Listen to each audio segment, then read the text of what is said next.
Good evening, ladies and gentlemen. Welcome to Solo ReacTalk. Tonight, I'm going to be reacting to a video requested by JP Spectrum 7876. It's called The History of Bethesda Game Studios, made on the Noclip video game Documentaries YouTube channel. If you guys want to check out the original video as well as Noclip video game Documentaries YouTube channel, the links are going to be in the description below. Okay, let's start. 3, 2, 1, go.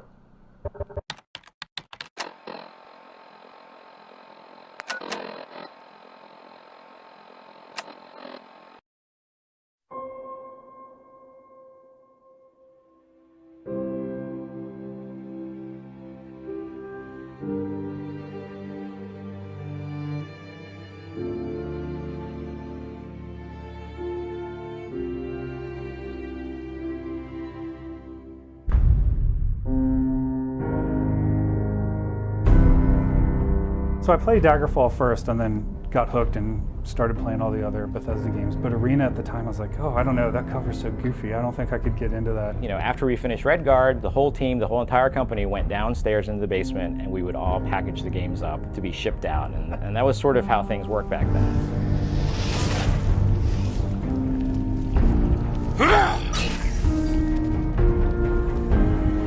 A girl.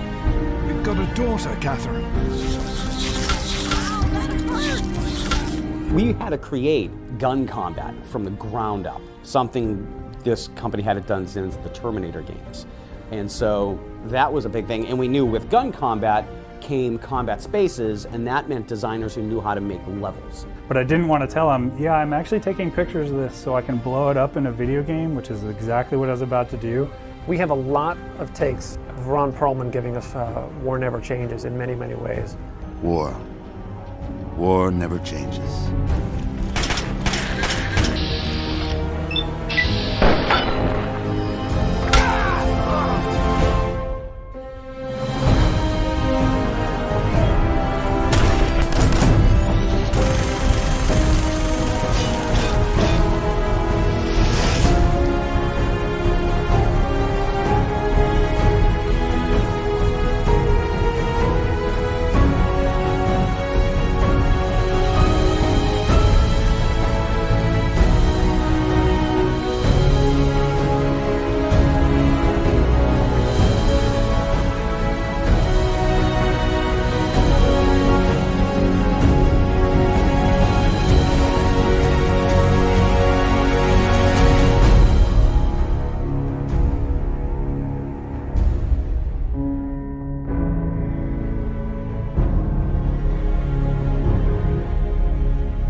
I like that. That was beautiful.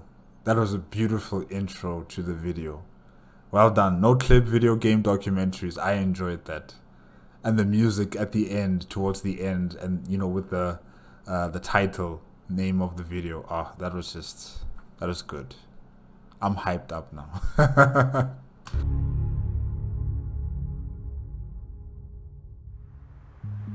Hello friends and welcome to Rockville, Maryland, home of Bethesda Game Studios, creators of the Elder Scrolls series and proud adoptive parents of the Fallout franchise. If you've watched our documentaries in the past, you know we like to travel to developers and interview them about the games they've made. But until now, we've never had the opportunity to talk to a team while the sausage is being made. That's why we're here, to talk to the people behind Fallout 76. To dive into the game's design and find out about the challenges and pitfalls they encountered during the game's development. To do just so you guys know, I haven't played the Fallout games from Bethesda. I've only played the Elder Scroll games, mainly Morrowind, Oblivion, and of course Skyrim. I have played those games from Bethesda, so you know, there will be some things that I don't know about, especially centered around Fallout. So forgive me for that, and yeah, let's continue. practice, we spent over a week at the studio interviewing everyone we could, from design to art to animation, QA, marketing, and more, all to try and paint a picture of how Bethesda Game Studios make their games. So naturally, that also involves a lot of looking back. Many of the folks working on games here at BGS have credits on their older games too. Games like Skyrim, Fallout 3, Oblivion, Morrowind, and even Arena. Games that have each in their own way contributed to the story of Bethesda Game Studios and their plans for the future. But before we dive into the studio's exciting future, we've decided to spend some time looking back. We've got quite a lot of ground to cover here, folks, but as it turns out, a lot of Bethesda's history happened in this rather unsuspecting looking office building behind me. ZeniMax. I would have expected it to write Bethesda there, but okay, ZeniMax.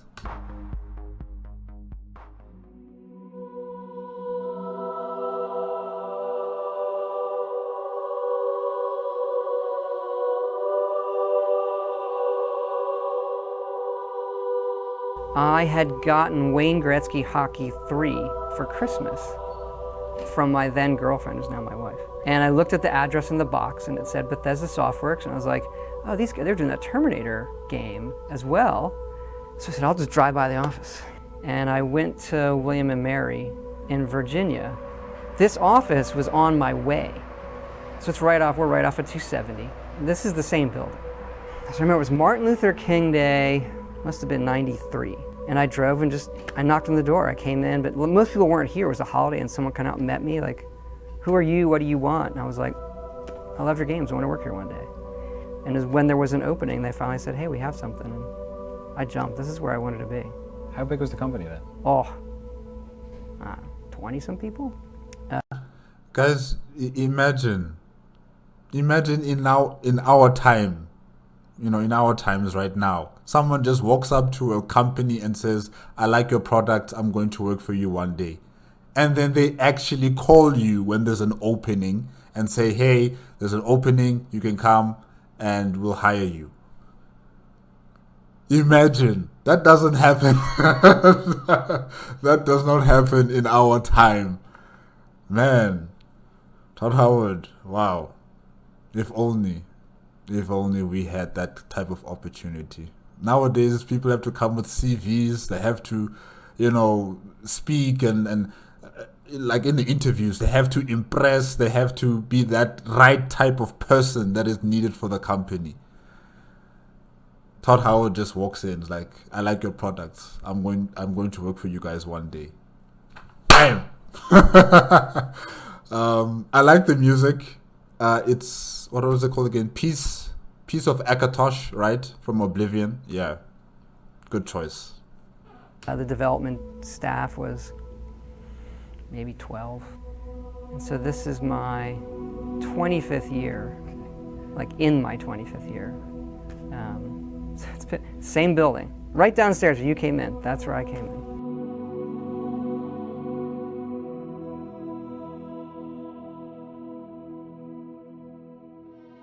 The original Bethesda Softworks was founded in 1986 by entrepreneur and software developer Christopher Weaver.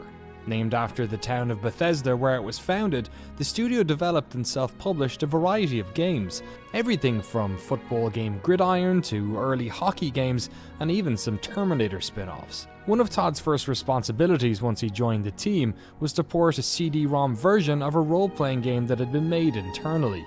Ted Peterson, Julian LaFay, and Vijay Lakshman were spearheading the project, a game that would take the first-person dungeon crawling of 1992's Wizardry 7 and evolve it using more modern 3D graphics techniques. That game had been originally conceptualized as an arena combat game, but quickly grew into something much, much larger.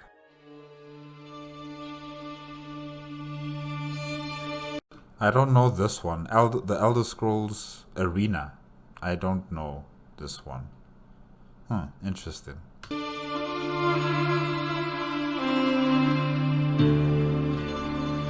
I think I found out about it because I worked at a software store at the time with a friend of mine in Houston. So we were just employees on the floor. I'm trying to think why we found out about it in the first place, because I didn't necessarily follow RPGs or read Dragon magazine or whatever. Right. Maybe it was just the box art. I'm sure that was part of it. There's a lot of literature on the back about how it's, I don't know if the term open world was used at the time, but how it's this limitless thing and you can do this and you do that, and that sounded great to me. I always want to just make my own story. And in playing it, thinking about it now, I don't think I ever did anything with the main quest. I left that to some other hero. You know, now I just want to buy a house and chill. That's all I want to do. Houses are really expensive in that game. I remember that too. I saw Arena in, you know, the computer game store and was like, looked at the cover and I was like, there's no chance I'm buying that game. I don't know if we should leave that in this, but like, so I played Daggerfall first and then got hooked and started playing all the other Bethesda games. But Arena at the time, I was like, oh, I don't know, that cover's so goofy. I don't think I could get into that. It's a strong cover. It's saying something. It was. Maybe it didn't speak to you. It didn't. It has massive ambition, yet is very, very elegant in my opinion. It knows what it is. It will feel really simplistic to an Elder Scrolls fan now. But in its day, it had, you know, massive scope.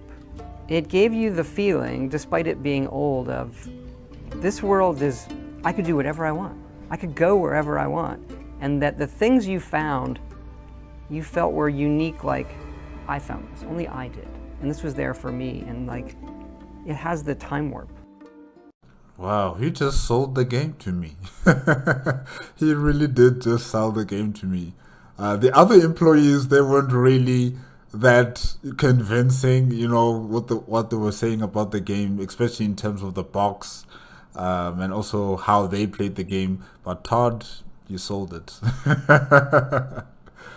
Oh, wow. How long did he say he was here for? 25 years.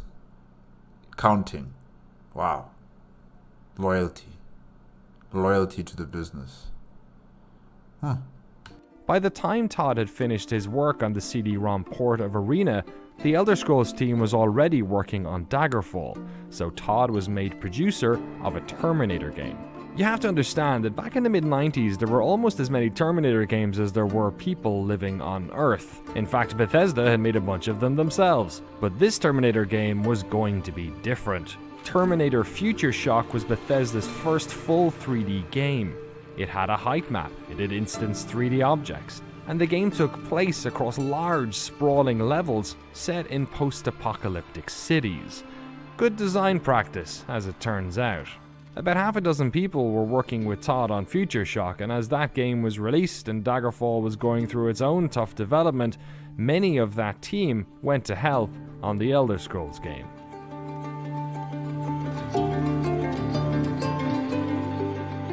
Yes, I've heard of Daggerfall, but I've never played it or, you know, taken interest. Yeah. Okay. Because of the state of the project, I did half the levels as well. Did the sound effects for Daggerfall. So anything you hear in Daggerfall, the little guys like yelping, or all the creatures, that a lot of them are me. Just in a microphone? Yeah. At the time, it just felt bigger and deeper than a lot of other RPGs out there. And, you know, oddly enough, it wasn't the quest so much in Daggerfall. The story of Daggerfall is kind of thin. It was more about your character and the world you were exploring. All these different dungeons you could go in, how you leveled up through actions, not just, you know, experience points. It was just a really different kind of game. It's really cool. The memory I really have more than anything, because you start off in a dungeon, which I thought was always a strength of the series, to kind of keep you walled in, don't show you everything at once. You really get used to that darkness and the corridors. You get taught about the fighting systems and so forth, and I didn't realize it at the time, but that's great design. Only give you a few tools.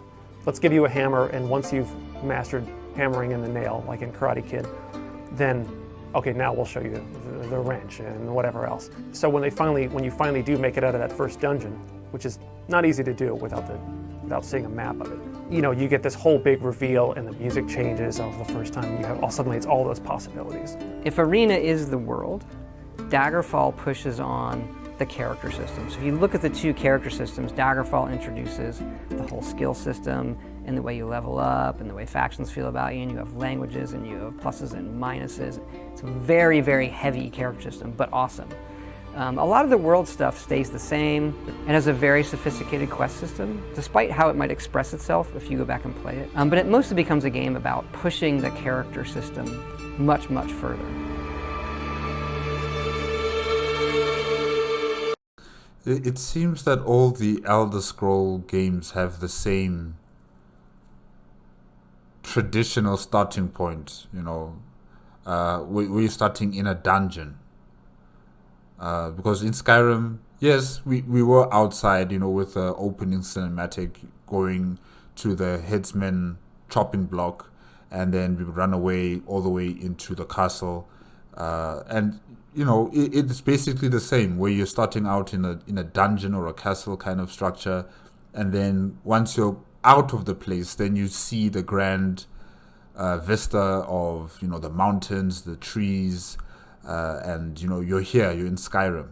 And also with Oblivion, when you're in the prison, and then you come out of the prison and you see all of Cyrodiil. Well, not all of it, but an opening introduction. Welcome to Cyrodiil, seeing all the forests, the what is it, like a lake there. And with Morrowind, I can't remember how my character was introduced to the world. I remember I was in like a small town, if I'm not mistaken. Yeah. So, okay, with Morrowind it was a bit different, but Oblivion and Skyrim, it's pretty much the same way how Daggerfall is, in terms of, coming out of a prison or coming out of a dungeon or a castle, and welcome to the world. Yeah. So I like that. I like the fact that they've been keeping that tradition with all the Elder Scroll games. Before we start, for the sake of our name bars, can you tell us your name and your job title? Yes, my name is Ashley Chang. I'm the studio director at Bethesda Game Studios. All right. You've been here a little while, huh? I have. I've been here for, it's 18 years. Okay. I was one of two people in the marketing department at Bethesda Softworks. This is the old school mom and pop Bethesda Softworks. And the first thing I ever did when I joined the company was I was mailing out review copies of Battlespire. Okay. Mailing them out, by myself, and then calling up all the press going, please play this game, please review this game. An Elder Scrolls Legend Battlespire. Huh. Todd and I worked on, I was the PR guy for Redguard, a very, very little-known game. The long-lost, forgotten Elder Scrolls game. It is. Right? It's an action-adventure game. You should definitely try to find it if you can. Ah! Help! Hey! Quit it! That hurt! Blood! What the hell? Oh my gosh. Oh my gosh. Oh my gosh. And back then, the company was so small, after we finished Redguard, the whole team, the whole entire company went downstairs into the basement, and we would all package the games up to be shipped out. And that was sort of how things worked back then. It was a mix of like my love of Prince of Persia and Tomb Raider to come out, like real action-adventure mashups. Morrowind had kind of been going, but really not anywhere, like in a Daggerfall mix, and then there was Battlespire. And a lot of the Terminator team that I'd worked with, we were going to do Redguard. We wanted to do something, and I could see where we got with the engine at the time. Like 3D was still coming online, that we could do something, we can make a much more rich world. Like despite Daggerfall's ambition and Arena's ambition, the detail of the world was lacking for me personally. Like I liked the game flow, like this is what we should be doing. I like the character system, but like I wanted Ultima level detail in the world. I want to break the bread, and I want to move the bottles, and I want to do all these things. And Redguard was a little bit of an experiment in like, okay, how detailed of a world can we build? So the way we built the world in Redguard is how we built the world in Morrowind, just on a much, much larger scale. The other thing Redguard does at the time, also coming off of Daggerfall, we felt the world was generic. It was very kind of bland Tolkien. It had backstory and stuff once you dug into it, but it didn't have something you could look at and say, oh, that's a little bit more unique.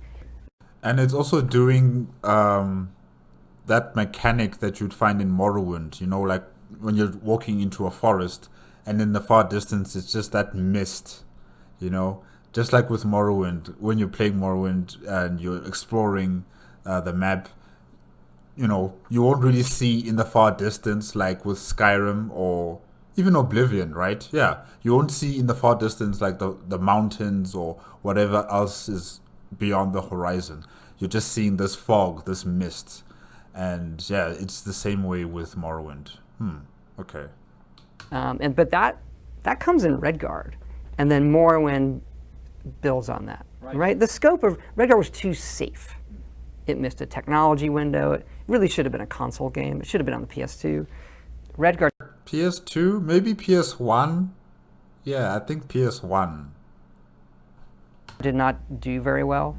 It did very, very poorly for a lot of reasons. We made some bad decisions. We made some games that weren't our best stuff, and the company really got very, very small. Despite the success of the earlier Elder Scrolls games, these spin-offs, Battlespire and Redguard, had struggled at retail and put the company in a precarious financial position. In an effort to avoid bankruptcy, the organization restructured. A new company was formed, ZeniMax Media, which would act as an administrative entity over the games development and publishing wing. A few years later, publishing and development were separated. Bethesda Softworks became the publishing arm, while the development staff had a new name, Bethesda Game Studios. All these entities would live under the same roof, in fact they still do today, but only thanks to the incredible success of their next game.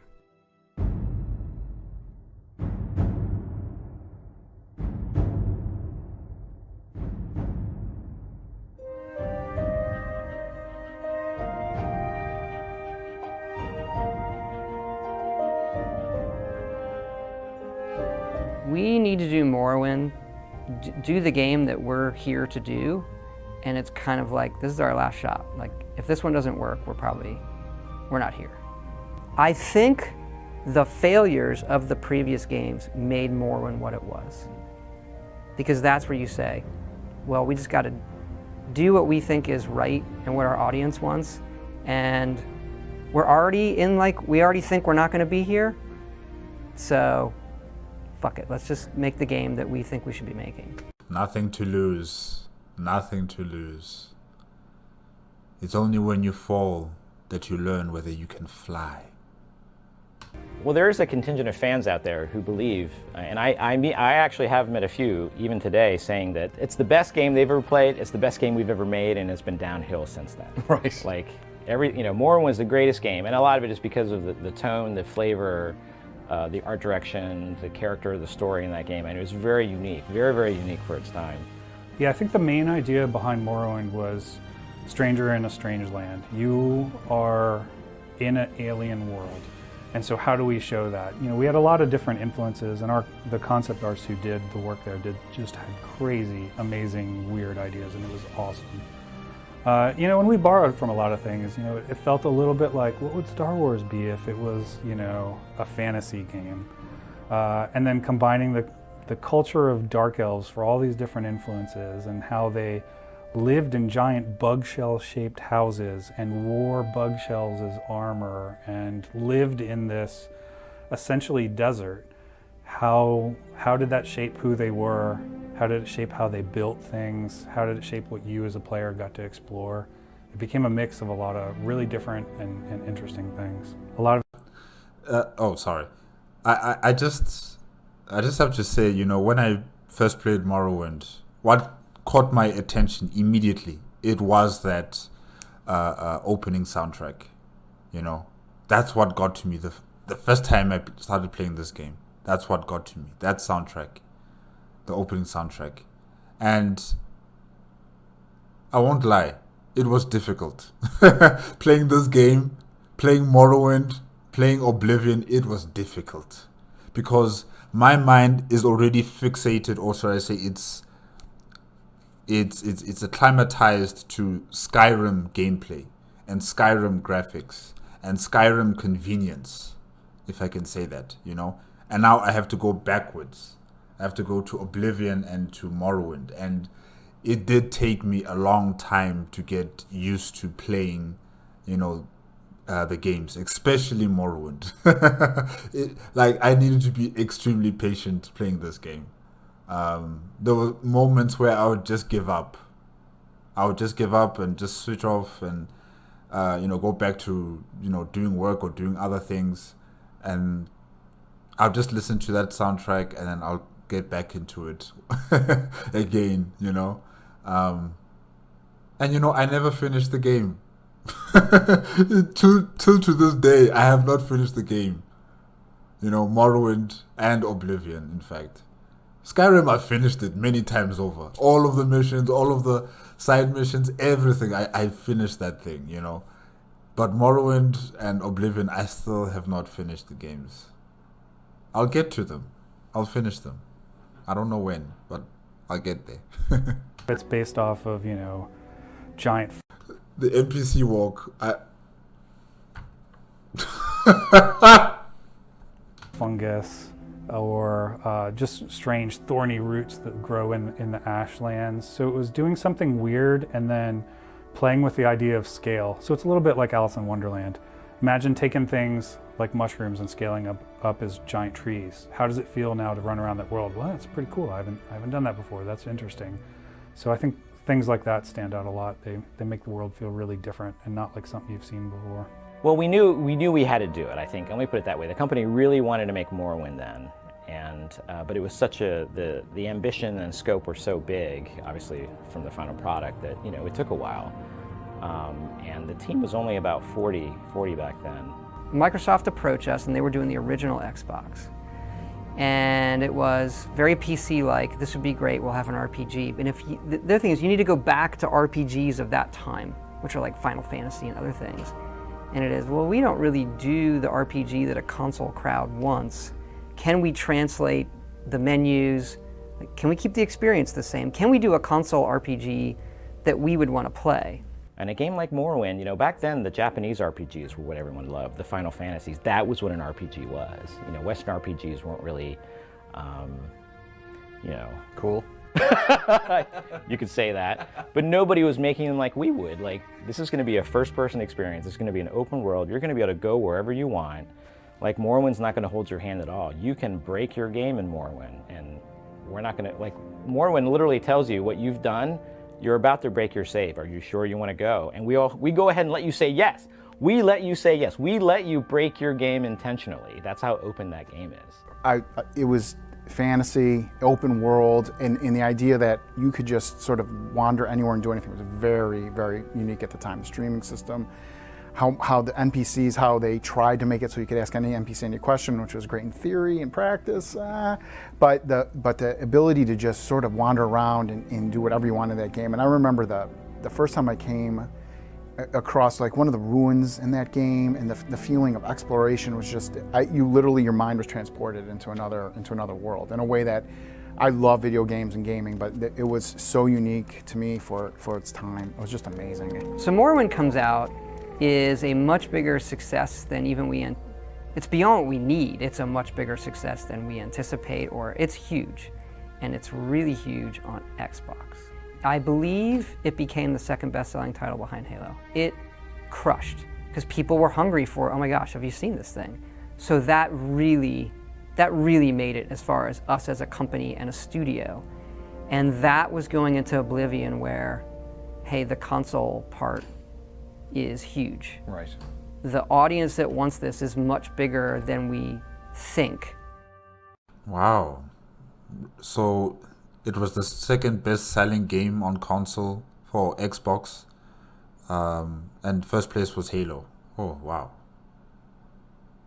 So people were really into this fantasy world, RPG types of games. Okay. Morrowind, in many ways, is responsible for everything Bethesda has done since. Not only was it adored by those who play it, but it established the creative process through which BGS would make their open-world games. The team had good tech, good art, good engine, good storytelling. It was the foundation of a team that still exists today. A team that would gain confidence with each project they took on. And though the team was working under the same roof as their parent company, the financial success of Morrowind gave them enough slack on the leash to go for something even bigger. Morrowind On is like the second phase of Bethesda. You have the pre-Morrowind, get the Arena Daggerfall success and bad things happen and the company's gonna, and then there are 6 or 7 of us. And then ZeniMax Media is formed to sort of recapitalize and, hey, what do you guys want to do? That's the other part that really needs to be mentioned, like that business side, to keep us independent and say, hey, what do you need to make Morrowind what you really want? Without that, you know, we probably couldn't have pulled it off. And then and that's important right there, to keep us independent. Nowadays, gaming studios are not independent. They're bought by these large corporations, and the corporations are dictating how or what should be produced and how fast it should be produced, and we're given half-baked games out here, and some games that are just not really, they don't have that gravitas about it, you know, there's no passion behind it. It's just manufacturing, just production of a game that has no soul in it, you know. And it's very important what Todd Howard just said right there.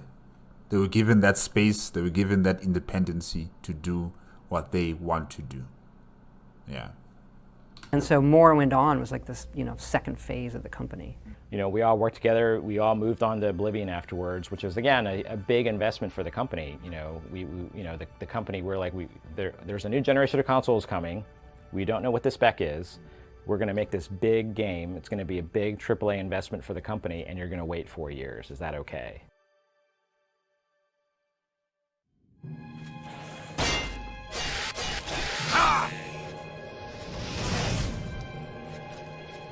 Actually, that was a very interesting 4 years for us, because we were traditionally a PC developer all along, even though Morrowind was on Xbox. It took us a while to really pivot, and it's hard for developers to do this. If you're traditionally a PC developer and you start making console games, like, it takes a different mindset.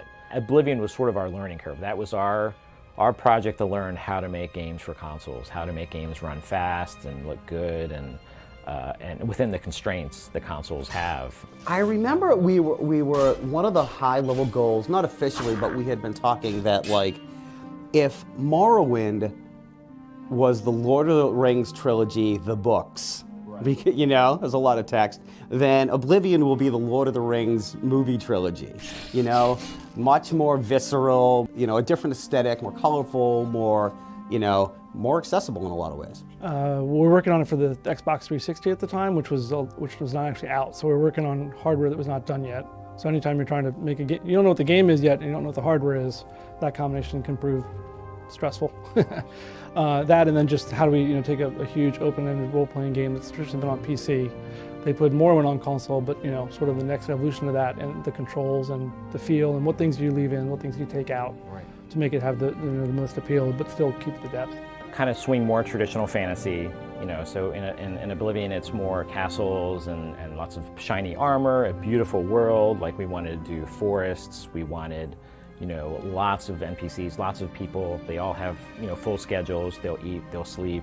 Oblivion was a very intentional pivot to something more accessible, and this wasn't without a backlash. Some fans of Morrowind saw it as a dumbing down of their favourite RPG. Many elements of the game were simplified. There seemed to be less skills, less weapon types, less factions and diseases. Having voice acting for every line of dialogue meant less speech options. Morrowind had been an incredible RPG sandbox, but with the dawn of HD graphics, Todd and the team had to pick their battles. They wanted a bigger world, they wanted far more detail, they wanted a more simplified interface that would work on consoles.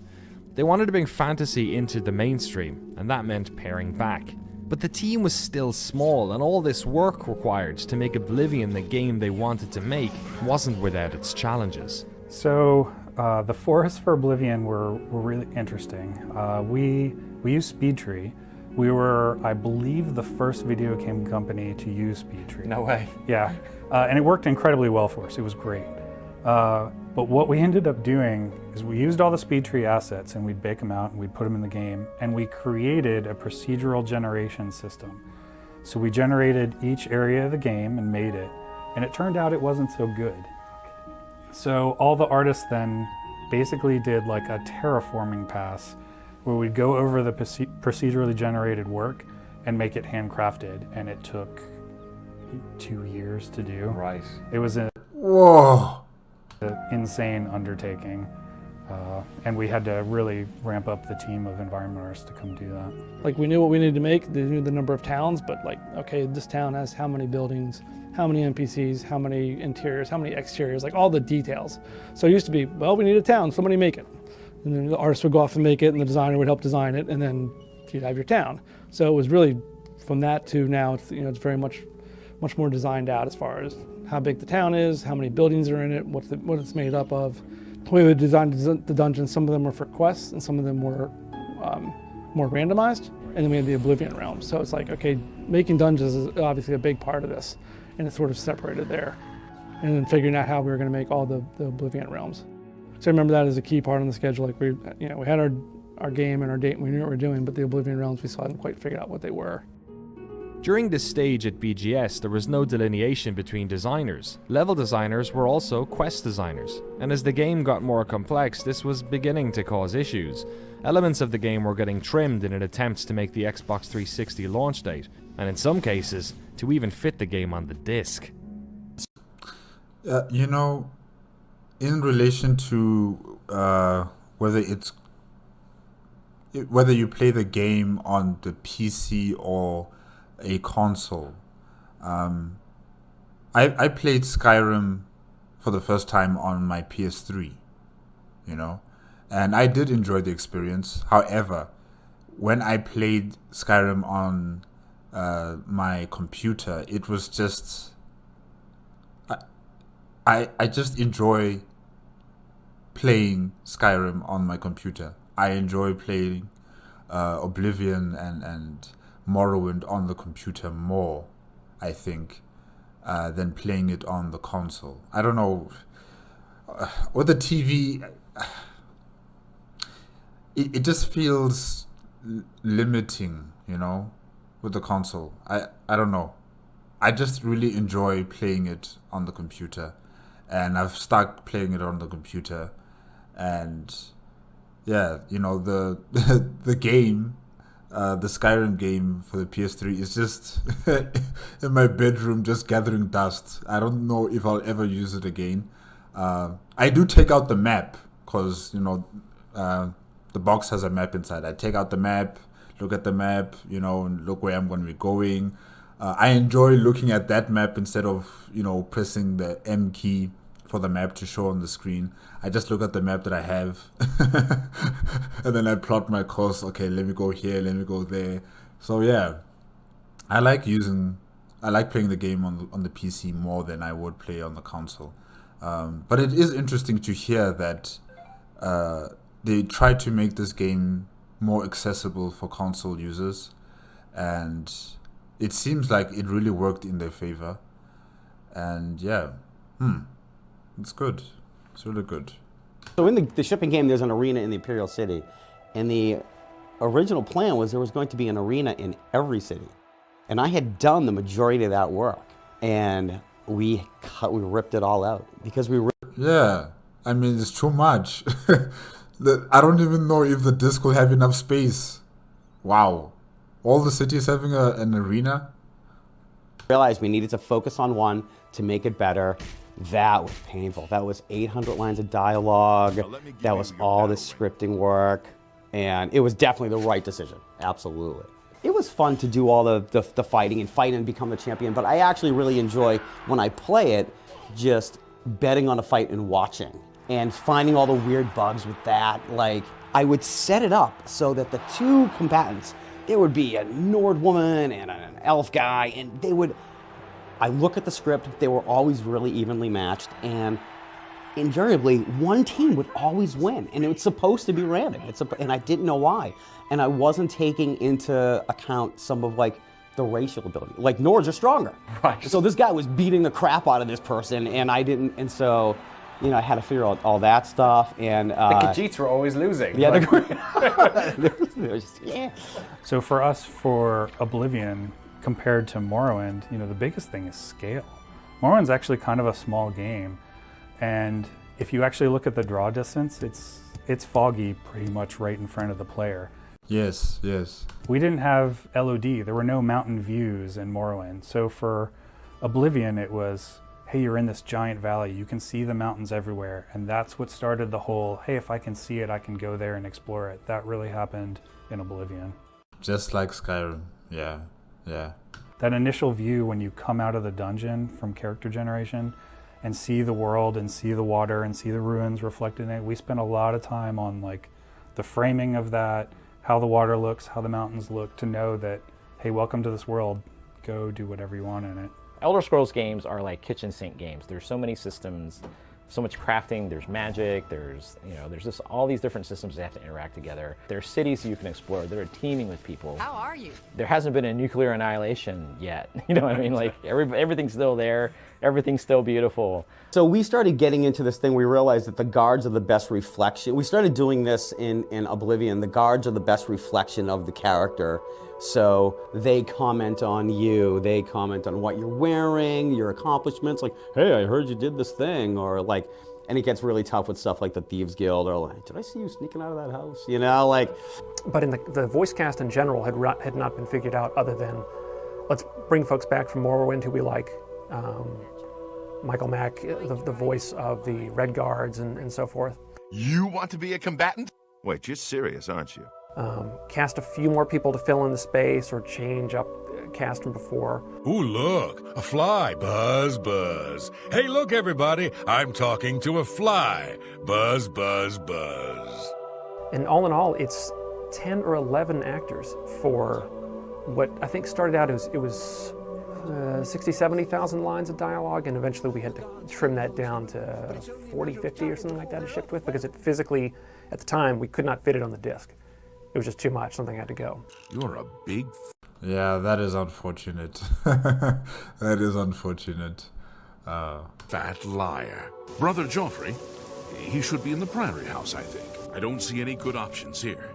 One actor... Look at the blades, guys. Ah, man.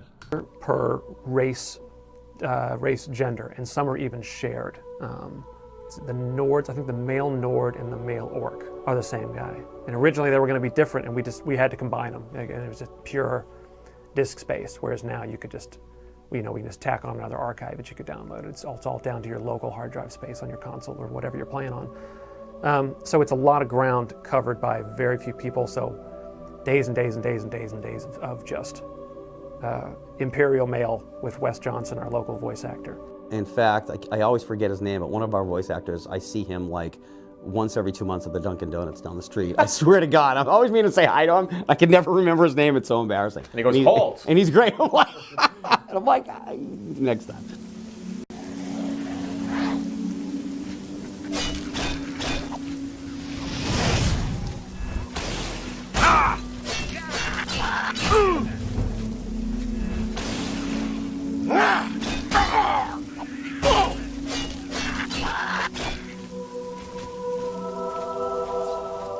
Oblivion's 4-year development cycle was tough on the team. They had doubled in size trying to keep up with the workload, causing them to miss the Xbox 360 launch by 4 months. But this delay probably only contributed to Oblivion's success. By the time the game arrived on store shelves, console players were foaming at the mouth to get their hands on this game. The scale of Oblivion was something that had never been seen on consoles before, and while some of the Morrowind fans may have felt that the game had been overly simplified, Oblivion struck a chord with gamers in a way that no RPG ever had before. Not only was this a red letter day for the open world console game, but it tapped into a love of the fantasy genre that had never had its mainstream moment. You could argue that the release of the Lord of the Rings films had helped, or perhaps they had just tapped into the same thing. Oblivion was a costly venture for ZeniMax Media. 4 long years and a lot of money went into the development of this game, so they wanted a backup. Something else for the team to work on as Oblivion wound down. Something they could use all this technology on, but perhaps in a different genre. Looking toward Oblivion, which was a 4-year gap, 3.5 years, about 4 years, you realize this is going to take a while. You know, there wasn't pressure, but hey, we should probably get more than one thing going, because these things take a while. So this is the beginning of Fallout. Yeah. What would you like to make? And we made a list. You know, it was basically post-apocalyptic. We had some other worlds, you know, science fiction this, but I could go through the list, but you never know if we'll make them, so I don't want to spoil it. I actually made this logo for the post-apocalyptic game. It was called Apocalypse Road. It's like a road sign that said Apocalypse. And I had written Fallout. It's Fallout. And they said, well, you know, you want Fallout. Yeah, but that's, you know, we don't have that. And somebody here knew someone at Interplay and said, well, I think, you know, they're having a rough time. They're not using it. We might be able to acquire it. And I was like, oh my God, that would be a dream. If you could get that, I'm telling you, this would be perfect here. Fits what we do, even though it's different, but the vibe of the game fits it would fit with our style of game. And maybe it was probably a while. It was a year. Someone comes back and says, I remember I actually got a sticky note from Todd Vaughn on I can remember it vividly, just a sticky note on my desk when I came back said, got you Fallout, it's yours. It's just like, who does that, like, when does that happen? I don't know what kind of what kind of psychology you were using on your managers, Todd, but yeah, you know, whatever you said, you got it. You got it. You wanted Fallout, you have it. It's here. Take it. Yeah, no, the guy can be very persuasive. He can be very persuasive.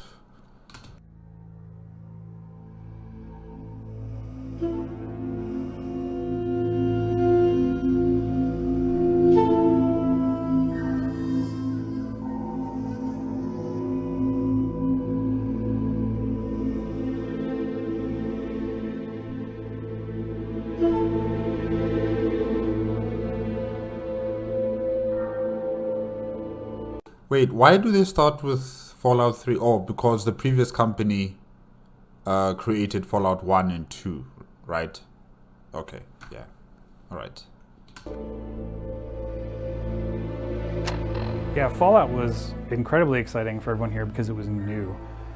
New to us. You know, we'd all played the Fallout games before. I think most people here are fans of Fallout 1 and 2. And it was exciting to, hey, we've all been a fantasy group, right? We're making fantasy role-playing games. Let's jump into a post-apocalyptic world. What's that going to be like? Big fan of those earlier games? Oh my God, loved them. I think it's genius stuff. You know, all the credit to Tim Kaine and Jason Anderson, all those guys who did that game. That's the other thing. Why don't you make your own post-apocalyptic thing? It's like, well, we could do all this gameplay, but there's a shtick with it, with Vault-Tec and the world of the 50s. That's the sauce. That's the sauce. Even though not every, you know, I know there was a lot of like fan angst, understandably so. I would have been the same way. If you ever get a chance to work on a video game, work on a Fallout game. You can do practically anything in a Fallout game. Right. And just the breadth of the storytelling, the breadth of the art direction, the tone and the humor. I mean, it's unlike anything else. I mean, when we got it and we started Fallout 3, like that was just, for me personally, I was excited. I was very, very excited to be working on that game.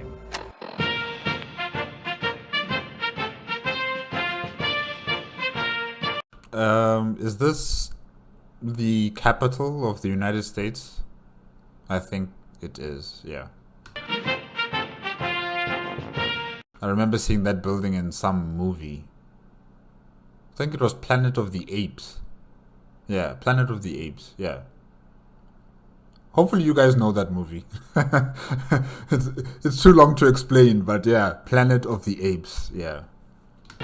When it was time for Bethesda to pick a location for their Fallout game, they chose Washington, D.C., and they did so for a number of reasons. First of all, thematically, it just kind of works, right? This is the center of government of the United States. There's a pretty good chance that if a nuclear war happens, this is going to get hit. Second of all, it gave them creative distance from those earlier Fallout games, which were set, of course, on the west coast of the United States. And third of all, this was 20 miles from Rockville, Maryland, where Bethesda is based. This nuclear apocalypse happened in their own backyard.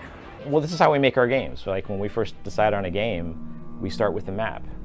And so we started with a map of DC and started mapping out the locations and where everything is going to be. So I remember Matt Carafano, the lead artist, this was after 9/11, he went down to DC to take reference photos. So he's walking around the Capitol in different areas, looking up, looking down, taking photos, and security comes up like, "What are you doing? You can't do that." And they stopped him. Yeah. He was like, "I'm just taking pictures." I was like, "No, you're not." Yeah, so, but yeah, so a lot of the artists did go downtown, and being right here was much easier to do. So I went down and took a lot of photographs of the Capitol, which turns out is not a good idea to do. I do not recommend doing this. I asked one of the police officers, hey, can I take pictures? I make video games. Can I take pictures of the Capitol? And he said, yeah, take as many pictures as you want. And while I'm taking pictures of the Capitol, I realized I'm taking pictures of a very angry guard in the Capitol, and he came out and told me I had to leave immediately and didn't want any questions asked. But I got enough reverence to build the Capitol, but I was very careful about not wanting to do that again, because it's security risks, but hey, I just wanted to make a cool video game. But I didn't want to tell him, yeah, I'm actually taking pictures of this so I can blow it up in a video game, which is exactly what I was about to do. And a lot of the concept art for that game was like a ruined Capitol building, which, in like back then and even now is a little iffy, it's a little shaky. And yeah, I mean, considering after what happened during 9/11, yeah. And I kind of understand how the security might be feeling, about someone just coming to the Capitol building, taking pictures, taking notes. Like, you don't seem like a tourist anymore. I mean, you're documenting everything that you're seeing on the building. So yeah, it kind of seem a bit suspicious. But that's funny though, in a weird way. Yeah. And I remember that we bought ads in the Metro, and we used that concept art. So you're walking through the DC Metro, and you're seeing like this massive piece of concept art on an ad of like this decayed, destroyed, nuked Capitol building. And I was like, are you sure it's a good idea? I mean, I guess. We knew that the game was set in Washington, D.C. We know what the overall story is, and then we start with the map and looking at where in Washington, D.C. the player is going to go. And so one of the first things you realize when you look at any map, you have a lot of real estate to cover, and you want your quests to take the player all over the place. That sort of naturally involves going into easier zones, more difficult zones, and then we start to come up with, because we want to tell the story, but we tell the story through the quests. So for us, it was coming up with those quests and how they all fit together and what feels good and what are the core combat beats. When we started talking about Fallout, we knew that we wanted to do something structurally different, and so that structure was a main quest and miscellaneous quest, but no factions. Oblivion had dozens of joinable factions, but there were 4 main ones: the Thieves Guild, the Mages Guild, the Fighters Guild, and the Dark Brotherhood. And each of these had exhaustive quest lines that took the team significant time to design. So they made the decision to drop faction quest lines, instead incorporating factions like the Enclave and Brotherhood of Steel into the main quest. Perhaps one of the reasons they cut it was a particularly significant design challenge that they hadn't quite figured out yet: gun combat. The original Fallout games were turn-based, using a system known as VATS to aid the player in combat. But don't they have history of making gun type of games? The Terminator games, right? I'm sure they could recollect that experience from making Terminator games and adding it to, making the game Fallout 3, right? Or maybe it's just too old. So the team pulled together a group of designers to help get this turn-based style of combat into their 3D FPS. This group was known as a strike team, so by the time the public saw the game for the first time, first-person VATS had been realized, but it was something that BGS struggled with throughout development. Well, one of the big things with Fallout, we had to create gun combat from the ground up, something this company hadn't done since the Terminator games. I had grabbed Emil and said, okay, we need something. It's like Knights of the Old Republic meets Crash Mode and Burnout. Right.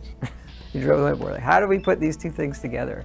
Right. We messed with some really phase-based stuff, but then it kind of came together. But I will tell you, that was one during the development everybody questioned. Really? Oh, I'm so sorry. That is cool. What I'm seeing right here, this is cool. This is actually reminding me of Skyrim. You know that action camera cinematic kind of situation when you've staggered your enemy and then you use some sort of like a special attack on your opponent, and you either decapitate them or when you're using magic, it just shows like this kind of like special cinematic where you're burning your opponent to a crisp, or you're freezing them, or you're using your lightning on them. And yeah, it's kind of the same situation here. Instead without swords or magic, here you're using a gun and using a shotgun and blowing off someone's head. Oh wow. That is nice. That is actually nice. It's so refreshing, in fact. Yeah. Wow. Huh. Well, you can either go like, is this a superpower? Is this just a glory shot? Like, what is the actual, what should the player be feeling, or what's the use of it? That we went from Oblivion, which had, it was a very robust RPG. It was still very sort of hardcore. We were making the bridge to a more, general player-friendly game, but it was still pretty hardcore. In Fallout, had guns. And our combat in Oblivion was like, you swung and you're in some kind of distance and you hit, right? And then when you have guns, you have all sorts of different combat mechanics you have to take into account. Very technically, high technical requirements, and there had been many projects that have done first-person shooters, much, not only experienced, but better than we could ever do it. So we were trying to find that balance between how are we going to keep players who love our role-playing games and also make a decent first-person shooter, because those two things don't often mix, and that sort of was VATS. VATS was, part of Fallout. It worked very well within the lore of Fallout, and we were able to make it so, hey, you're not so great at Twitch shooty. You can hit that button, pause the game, see what you want, select targets, just like Fallout 1 and 2, right? It would take BGS another Fallout game before they'd get the feel for this aim-down sights combat down, but one of the improvements they'd made over Oblivion came from the team's new structure. Designers were now split into two pools, level designers and quest designers. This allowed for the design of better combat spaces, more varied locations, and a lot more variety when it came to quests. It meant that instead of one person taking creative leadership over a chunk of the game, designers were working together to solve problems. What this resulted in was a game packed full of memorable moments. So we decided to ask the team about some of their favorites. Vaults full of Garys, tunnels full of snakes, and much, much more. But seeing as we have to start somewhere, how about we start with the start? I think I need to play this game. I think I need to play Fallout 3 and 4, and is there 5? I don't know if there's a Fallout 5, but definitely Fallout 3. I think I need to test this out.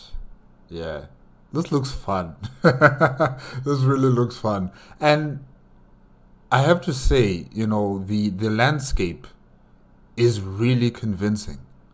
It really does look like a post-apocalyptic environment. You don't see any color. Everything seems to be dead or burnt due to either the nuclear fire or the radiation. It just looks horrible, terrible, and that's good. That's very good, and it's totally different from the feeling we get from Morrowind and Oblivion and even Skyrim, where it's always green and lush, and you're seeing everything with color and it just looks picturesque. But in Fallout 3, this is miserable. The landscape is so miserable. It's literally just sucking out your soul, and that is good. That is very good. It's very convincing that this is a post-apocalyptic world. Yeah, they did a good job. Huh. I always love the vaults. Probably every Fallout we do, you'll be coming out of a vault. I like the emerging into the world. And it was an initial idea. I'm usually designing like the very beginning of a game. Like, okay, it's like this. You live your whole life in the vault. And that snapshot of your life as you go through it, and then the emerging. I love the beginning of Fallout 3. Right. Those giant cockroaches, though, those things will give me nightmares. And what Todd is talking about here, it's quite similar to the Elder Scroll games, where you're exiting out of a dungeon or a castle and you're in the outside world. But before any of that, you're in this place where you train yourself, where you understand or familiarize yourself with the controls, and then you head out into the world, just like with the Elder Scroll games. Yeah. Huh. And if you go back, if you played it a bunch, it's a little bit like, I just want to get, a lot of people feel like the game hasn't started, but I love the, like, when you step out, you do feel like you live your life in the vault. Look at this. Look at how desolate it looks. And that must be the Capitol building in the far distance there.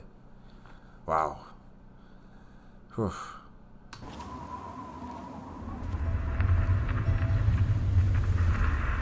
But if it was just the view, like you see a clip and you look at the view and you're like, it's okay, it's not bad, it's okay. But it's it's the stuff you did beforehand that make you really feel like the character you're playing. Anytime there's sort of dissonance with that emotion, or I know more than the guy on the screen or whatever, then we're trying to like massage it back. Actually, we learned from Oblivion. This is when we have a controlled area in the beginning that's your character gen. We're trying to teach you things, get your character made, and then that's the point where we get to set you loose into the game world. And we want it to be sort of overwhelming. How amazing is this? What am I going to do? And we want that vista to be really impressive.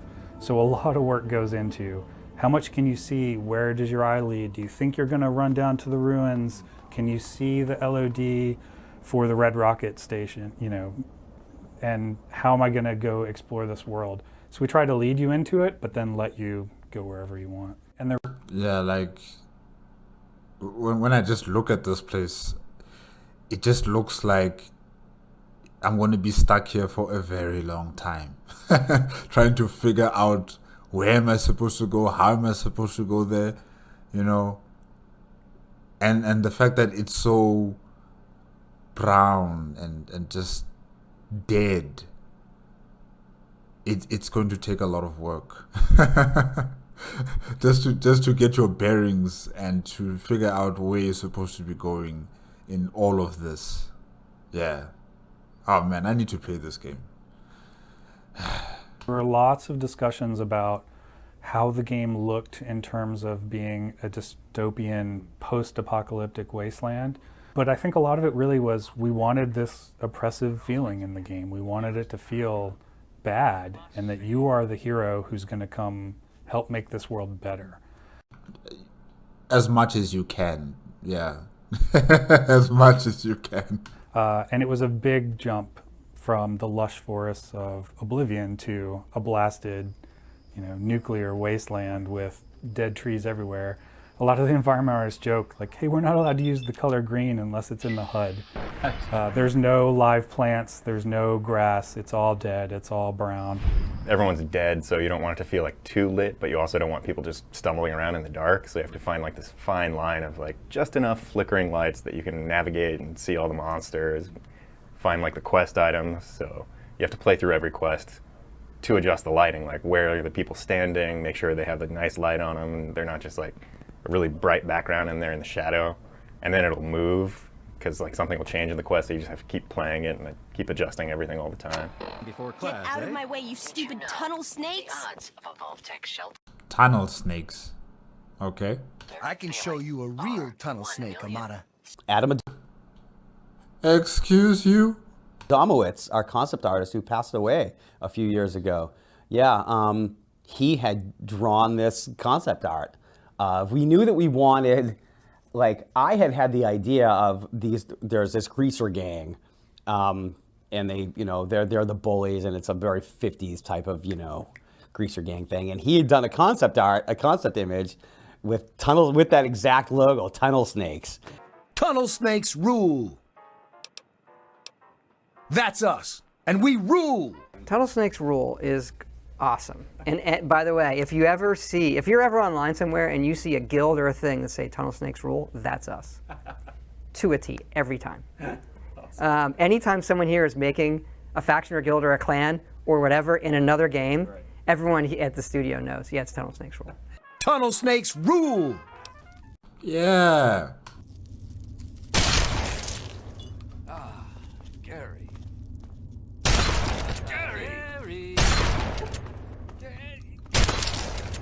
Oh my gosh, I didn't see. Oh, I could only see that there was someone right in front of the right in front of the player character when what is it? When the flash came out of the muzzle. Oh gosh, that was scary. That's a classic example of something I had nothing to do with. There was just the level designers just doing something. They had like, we need a vault, we need an experiment, go. They did all these vaults, and they had this one with all the Garys. And the level designer comes to me, he's like, there's a big deal, we record all the VO, we have to lock it. And he's like, you have this vault with all the clone Garys, I want us to record some more lines, just the guy saying Gary. I'm like, they do what? He says, they just say Gary. I'm like, that's the fucking stupidest thing I ever heard. I remember. So it's just Gary? Gary. Wow. So they're all defective clones then. When we added it, I remember it being, I'm always assembling the scripts before they go off to VO. I think at the time, I always think things are stupid at first. I'm like, this is stupid. All right, fine, whatever. So you want us to reopen the archives and get in and record Gary over. He's like, trust me. Gary. And they go in and do it, and I tell you what, before that is one of the worst levels you'll ever play. Right. Can you imagine it without this? But then it goes in, and there's a couple, oh my God, I was so wrong, it's great. I'm like, perfect, I love it. It's hilarious. Gary! Gary!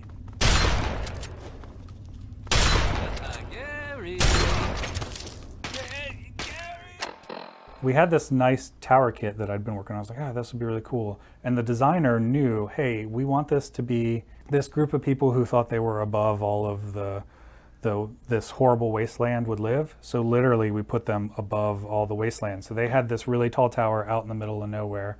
And it, turned out to be the perfect view for, all right, let's nuke Megaton if you choose to do that.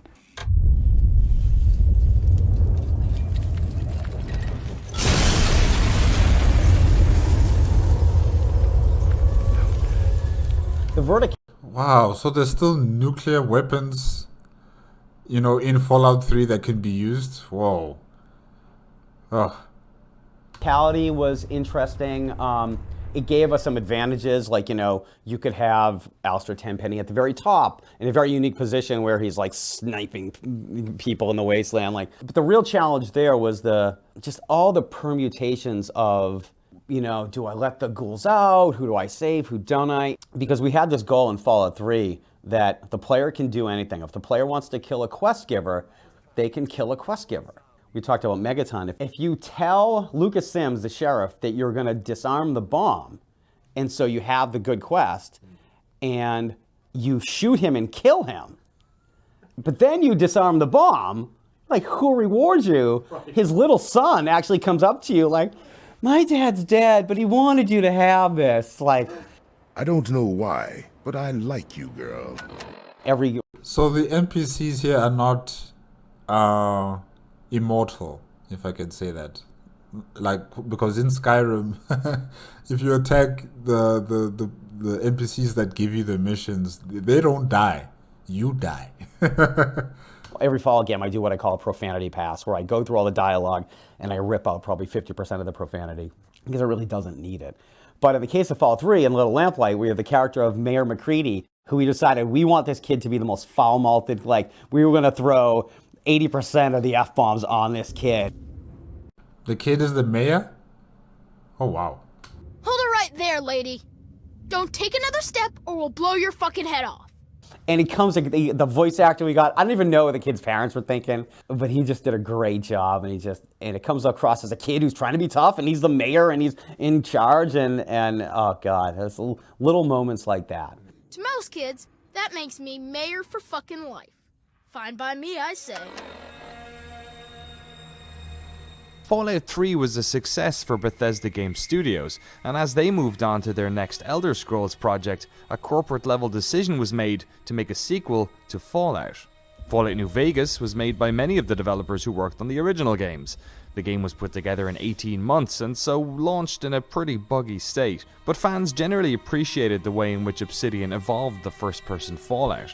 They tightened up gun combat, added back in factions, and created a wonderfully immersive world packed full of interesting stories. There aren't many New Vegas posters lining the halls of BGS, and in talking to the team here, it sounds like they weren't overly involved in the production at all. We were very hands-off with that. We had, I think, you know, it was a corporate level decided that, like, we should do this, and we wanted to support them as best we could, but we knew that, you know, they were capable folks and they were doing their own thing. I think we had like 1 or 2 meetings with them just to like go over some high-level stuff and like what are the ground rules, what should we be doing. But we were busy working on our own stuff here, so we knew that was one of the things. We knew that, like, listen, if they're going to do this, we're not going to really have the time to work on it with them because we're doing our own stuff.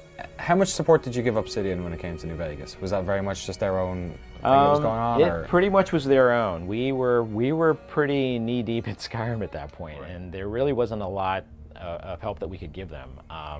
Interesting enough, of all the people, I was probably the one who were on the team that worked on New Vegas the most, actually. But they, you know, they did a heck of a job where we literally gave them like this, here is the engine and the tech, Godspeed. And we gave them all the source. Like, it was basically, you know, we gave them all the raw assets, you know, from Fallout 3. Like, here's everything. You know, they gave us a great pitch, a great story, and it was pretty exciting actually to see someone else do their take on it. And it was obviously well received as well. But I thought they did a great job with that game.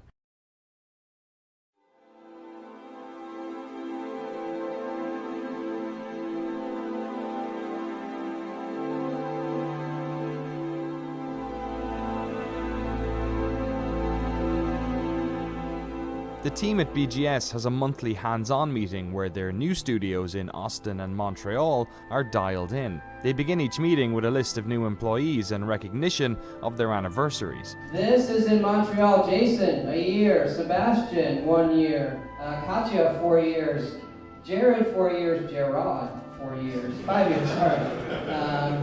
Gabe's 5 years, and Nate Emmett, 5 years. So a lot of people. It went on for quite a while, the top Bethesda birthday that month going to quest designer Brian Chappie Chapin, who celebrated 17 years. The average...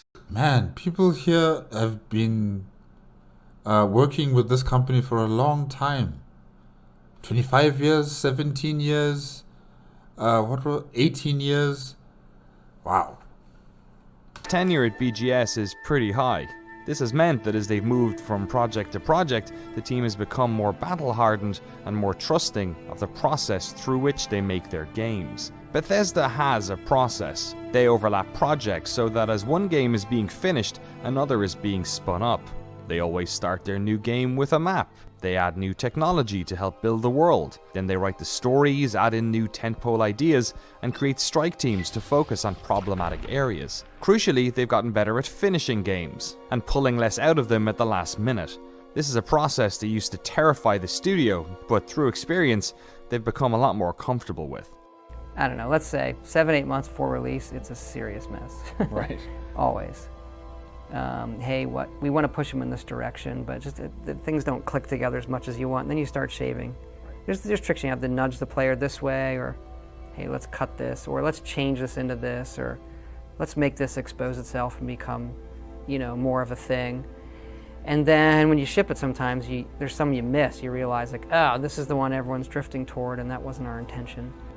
3 months before we ship, there's this pocket where things are in the game. You're in alpha, transitions into beta, and the game is done. And like people are like, yeah, this doesn't feel right. It sucks. And you're like, I know, but we always get it. Like, we know that it sucks. That's our job at that point, to make it not suck, to make it fun. It's finally the giant block of granite has been delivered to the sculptor. Thank you. It's sitting in there. Now I'm just chiseling away little by little. Just give me a little more time. It's getting there. And at this point, we've been doing it so long, we know it'll get there. Yeah, I think everyone here, to almost an obsessive level, wants these games to be amazing. We don't like hold back. We're putting everything we possibly can into this game. And that actually is probably our biggest problem. There's a time where we got to realize, okay, this isn't going to be good enough. Maybe we should cut this back or pare this back a little bit. But it's not for a lack of trying. Everyone wants everything in this game, every time. And then the next game, it's, okay, that was great. What can we do now? How can we make this better? We're done. Next, what are we going to do that can blow that one away? No one will ever want to play that game again after they've seen this. That didn't work for Skyrim. No, that's good. Our fans are amazing that they, play our games for so long. Having the creation kit and modding be such a big part of Bethesda is just really, really cool. I'll oh gosh. Often go look at mods and just can't believe what they've done. Mostly on the visual front, like, oh wow, that's really amazing how they're using some new effects on games, or the teams who will go and try to recreate one of our older games in the newer engine. That's like the biggest, praise you could possibly get, is that people want to remake an entire game you worked on in the newer engine just because it'll be a little bit better and cooler, and they want to see what they can do. I've heard about the project of updating Oblivion into Skyrim graphics. I think I forgot what they called it, Skyblivion, something like that. Yeah, on YouTube. There is a YouTube channel that discusses about this, updating Oblivion's graphics to Skyrim level. And there is another modding community that is focusing on creating an extension to Skyrim. Like, I think it's called Beyond Skyrim. So you leave the borders of Skyrim, heading over into a settlement that is close to that is in the Cyrodiil province, but then it's close to the border of Skyrim. I forgot what they called it, the city, Bruva, something like that. And yeah, the modding community in, or should I say, the Bethesda games seem to be really, really committed and passionate about what they're doing, and it's amazing. It really is amazing. I've only been having the benefit of the mods in Skyrim. I haven't really been focusing on mods with Oblivion or Morrowind, if there's any, but with Skyrim, definitely, yeah. It's really awesome. There are a lot of people here on the team, me, myself included, are huge fans of mods in the modding community. They've been doing it for just as long as we have. The modding community is 15, 18 years old. That's unheard of in the industry. No one, there are no fans of, not even the Minecraft community is that old. There's nothing like that in the industry. So we're really in a really unique situation. And that is what will keep their games alive, the modding community, and people always coming to enjoy the creations from many of these modders. So yeah, games like Skyrim, they will never die. Games like Skyrim, they will never die. They'll be here with us maybe until the end of time. People are still going to be playing Skyrim. Yeah.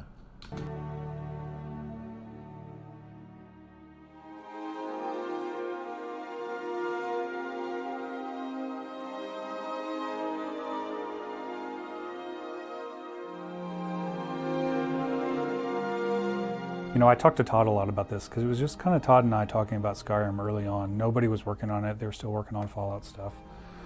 And we both wanted, he and I somehow align on the ideas of what we want to do in the next Elder Scrolls game. We both wanted something that wasn't sort of the generic fantasy of Oblivion, but wasn't as alien as Morrowind was. So we wanted to do something that had a lot more of the local culture, so we picked the Nords. We were both excited about doing Nords, but wanted to kind of mix in some of the other elements from the other provinces around Skyrim. And then I drew a map, and that kind of helped me figure out, well, what is this game? All right, I'll make a map, and we'll start figuring out where everything goes and what could be in it. And I pulled references for all the different regions, because early on we told the team, hey, yeah, we're gonna be making Skyrim, and everyone was like, is it gonna be all snow? That sounds really boring. So I did a presentation for the whole team that was, well, no, it's not going to be all snow. And plus, there's so many different kinds of snow you don't realize. So we broke apart this sort of Arctic environment into tundra, different types of tundra, volcanic tundra, the more open fields tundra, rocky wastelands on the edges, a snow environment, Arctic glacier environment, and then, you know, forests, make them different. We can have pine forests, we can have, you know, fall forests is what we called it, because we kind of set the tone of the game in the fall. Falkreath and Riften. Oh, beautiful places, beautiful places. Falkreath is a bit too rural for me, you know, compared to all the other holds in Skyrim. Falkreath is extremely rural. Really, I like the place. It's just, whenever I'm there, I just feel like I'm lost. Really.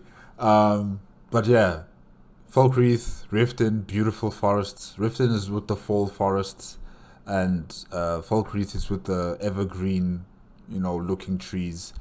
And then, of course, you have the Pale. Yes, the Pale with the snow and the ice caps. Also Windhelm, if I'm not mistaken. Well, Solitude is more like Falkreath as well, you know, with its forests. Well, it also has some snowy areas. So, yeah. What am I missing?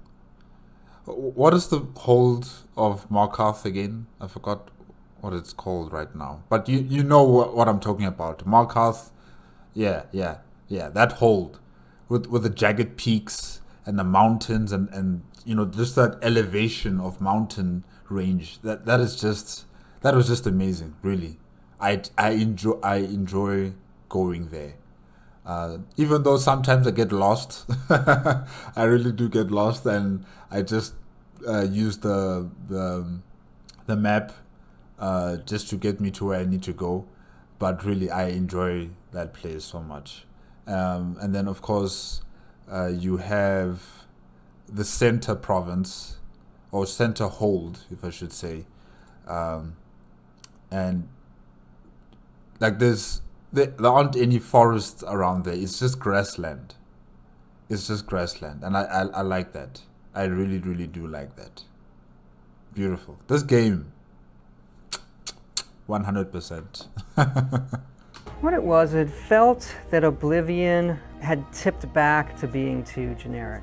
It's welcoming, right? But it doesn't have, its character just became, I'm the next gen role-playing game in forests.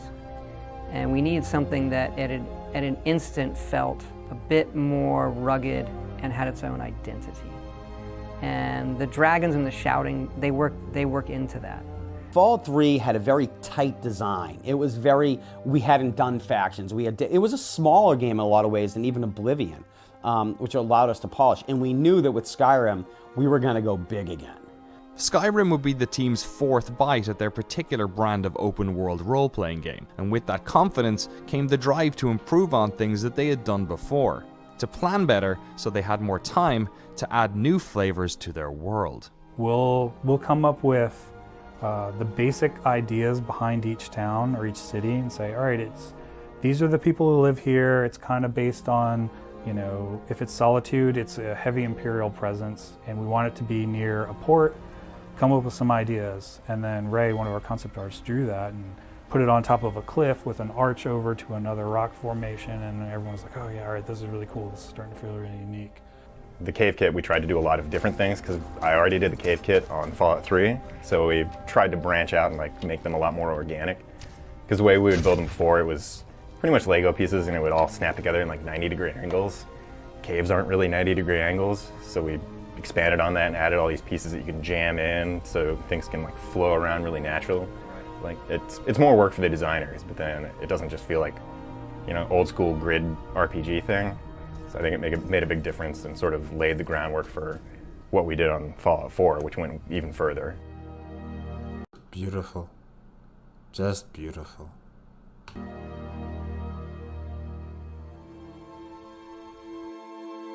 Whatever way you slice it, one of the elements that defines Bethesda games is bugs. These games, with all their openness, all their interactive objects and emergent storytelling, are rife with bugs.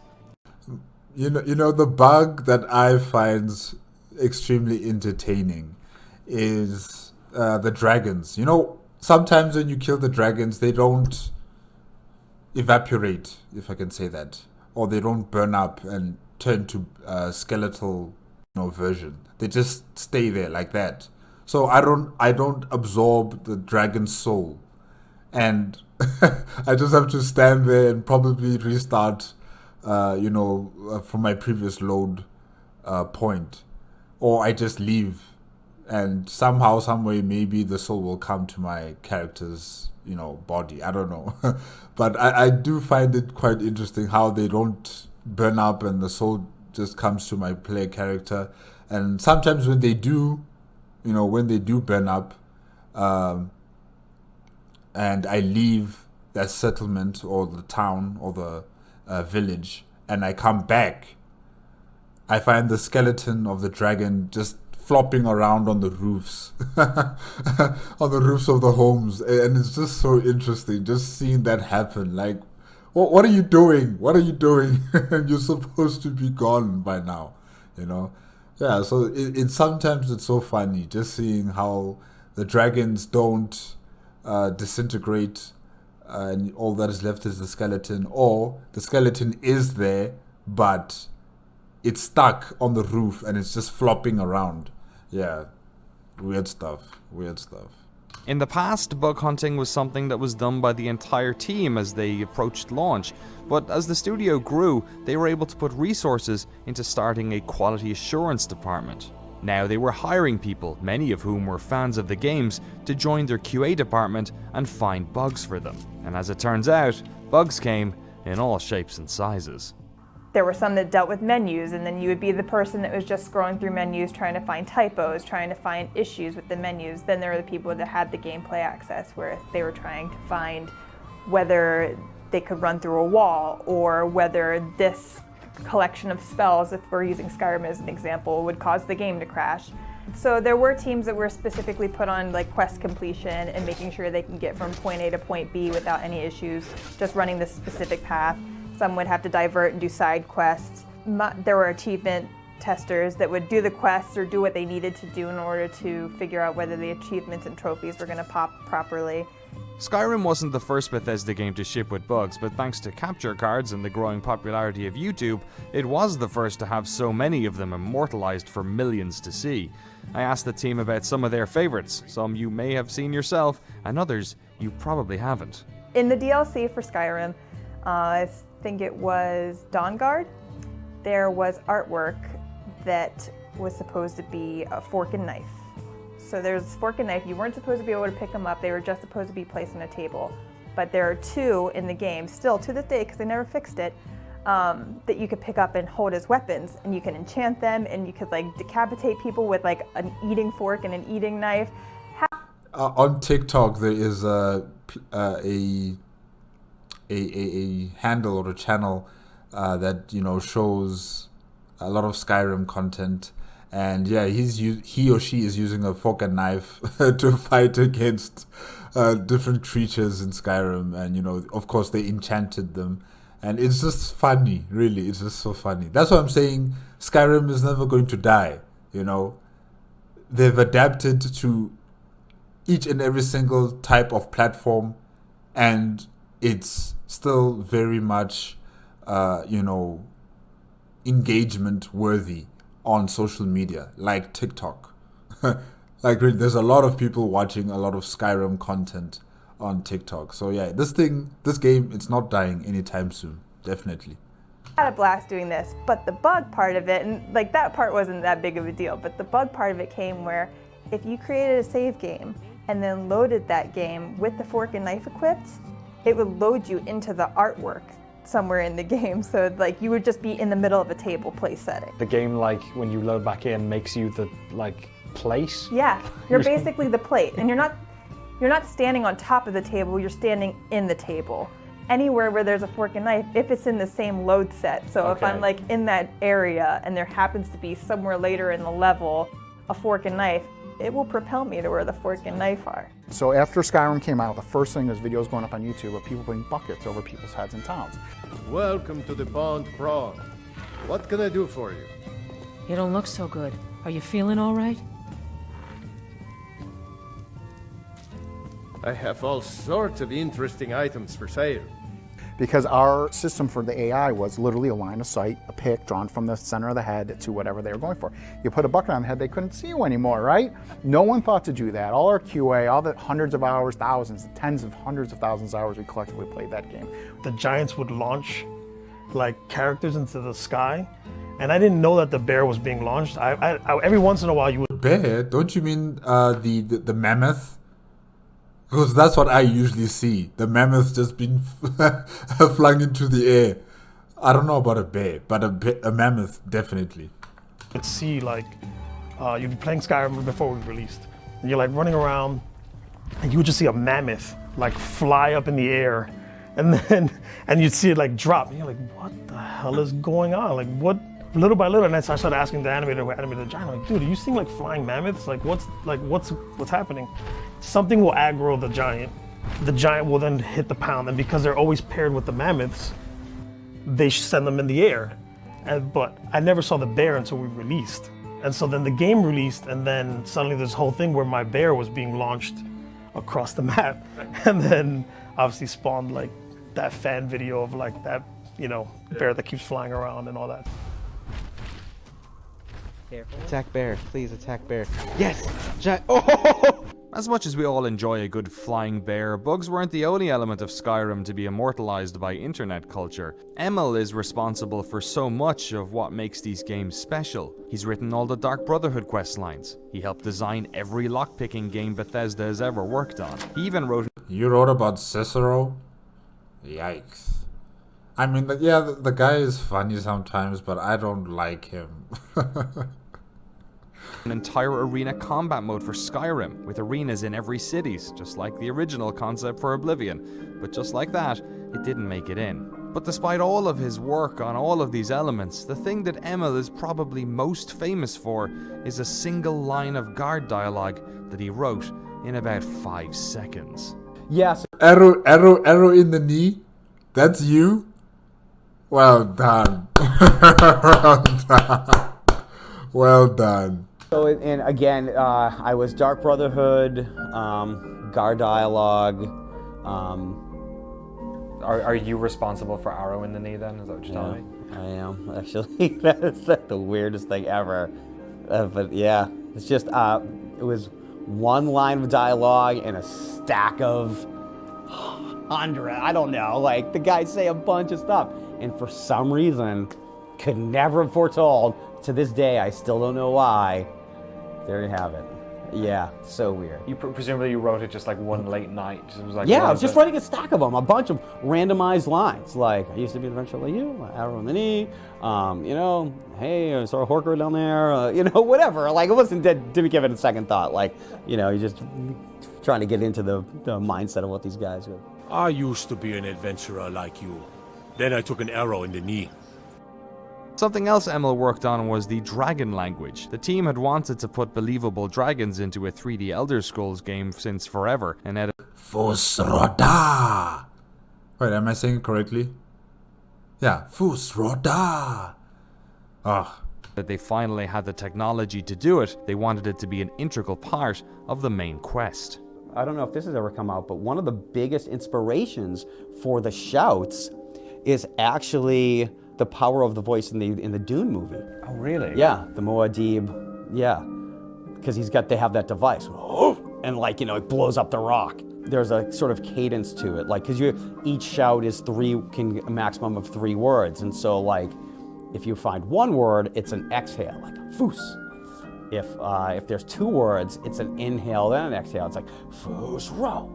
And then if it's like Fusro da, and then like, and so getting that pattern and that sort of, it feels a little bit musical, but you feel the power behind it, and then coming up with all the shouts and stuff. You know, I love it when Parthenax calls us Dovahkiin. And then he starts talking Roskoshistofasha Dovahkiin. I love Parthenax. Really, that guy's cool. For Fallout 4, the team had put together a strike team to figure out how VATS combat could work, and for Skyrim, there were a bunch of strike teams too. One of them ran for the entire length of the game's development, as it was responsible for one of the most important parts of the game, the dragons. They're very special because they have to, if you think about like draw distance, right? In games, you want to be efficient about, okay, when can I unload something or when can I deal with the memory issues? But the dragon, you expect to see the dragon from as far as your eye can see, right? Because you can go wherever your eye can see. So he's basically like loaded all the time.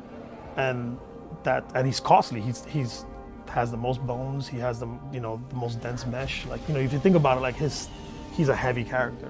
Dragons were tough in multiple ways. Just how do they work? Just with the way the games work and the way we build the worlds, it's very sort of cell-based, because technically it has to load a certain number of cells and a certain number of actors. And so the technical aspect of, well, here's this thing that's in the sky that can go wherever it wants. How does that work? How does it work within the game world for the player? And then once it's within your space, how do you actually fight it? Right. So fighting it in the air, if you're shooting spells at it, when it's on the ground.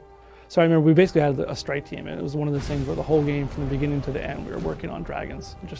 You guys did a good job, really, an amazing job. And I suspect Game of Thrones had inspiration from this game in terms of their dragon design and how it should act, and how it should attack and descend and ascend into the sky. Definitely, I think the people in Game of Thrones learned from you guys because it's quite similar. When I see the dragons here and I see the dragons in Game of Thrones, Rhaegal and Viserion and Drogon, yeah, they just remind me of dragons in Skyrim. Yeah. Sort of how do can we do this? And then once we got to a point where it's like, yes, we can make this work. And then, okay, what do we do? What don't we do? Yeah, like the quest wasn't work. Like, where's the dragon? It's over here. There's a bunch of sheep it just killed. Somebody go back and debug it and like, where's the dragon? Because it uses radiant AI, so it would go off on its own and do its own thing.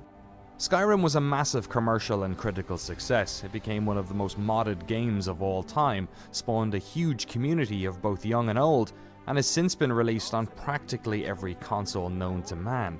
Something the team laughs about themselves, referring to Skyrim as the game that will never die. But the success the game enjoyed was a surprise to most of them. I would have never guessed how that game would be as popular and did do as well as it did. We knew it was a fun game. We knew it was awesome. Like, I knew playing it, 6 months I'm like, I think we have something here, but I don't want to say it out loud because I don't want to jinx it. And yeah, and that would have been, so for the designers, that would have been their like third game now. Like, so that's practically unheard of in the industry for a team to be together for that long at that point. Started with Morrowind and then Oblivion and then Fallout 3. Now we're going to do it for a fourth time. And it's one of the advantages that we have because of our history and all the games that we've worked on. We can track, hey, how are we doing now compared to where we were on this project with Fallout 4? How do we compare versus Skyrim? How do we compare versus all the other ones? And that's sort of another advantage that we have, in the industry, is that we have all these games and experiences, and I call them playbooks. Like, we have the Skyrim playbook. How do we solve this problem in Skyrim? How do we solve this problem in Fallout 4? Like, we need a new game mechanic. Okay, great. We have 15 years worth. Pick one. Like, which one do you want to try? Like, yeah, definitely trusting in the process has become a benefit for Bethesda. And having employees who have been there for more than a decade, really, that wealth of experience, knowledge, technical know-how is just, it's unquantifiable. Really, it is unquantifiable. Having employees who have been through the battle thick and thin, and here they are producing more games, faster, far more efficiently. They know what they're doing. It's not like it's a totally different group of people after every 2 or 3 years, and they're lost. They don't know about the culture or the tradition of Bethesda games. These guys are the institutional knowledge of these games, and from each and every single edition of either the Elder Scroll or the Fallouts, you can sense that this is a Bethesda game. You can see in the type of gameplay, you can see in the type of missions, you can see in the type of way they present the game as well, in terms of the maps. Very much Bethesda-like, it's a signature for their games. So yeah, really trusting in the process here has really worked wonders for Bethesda in game development.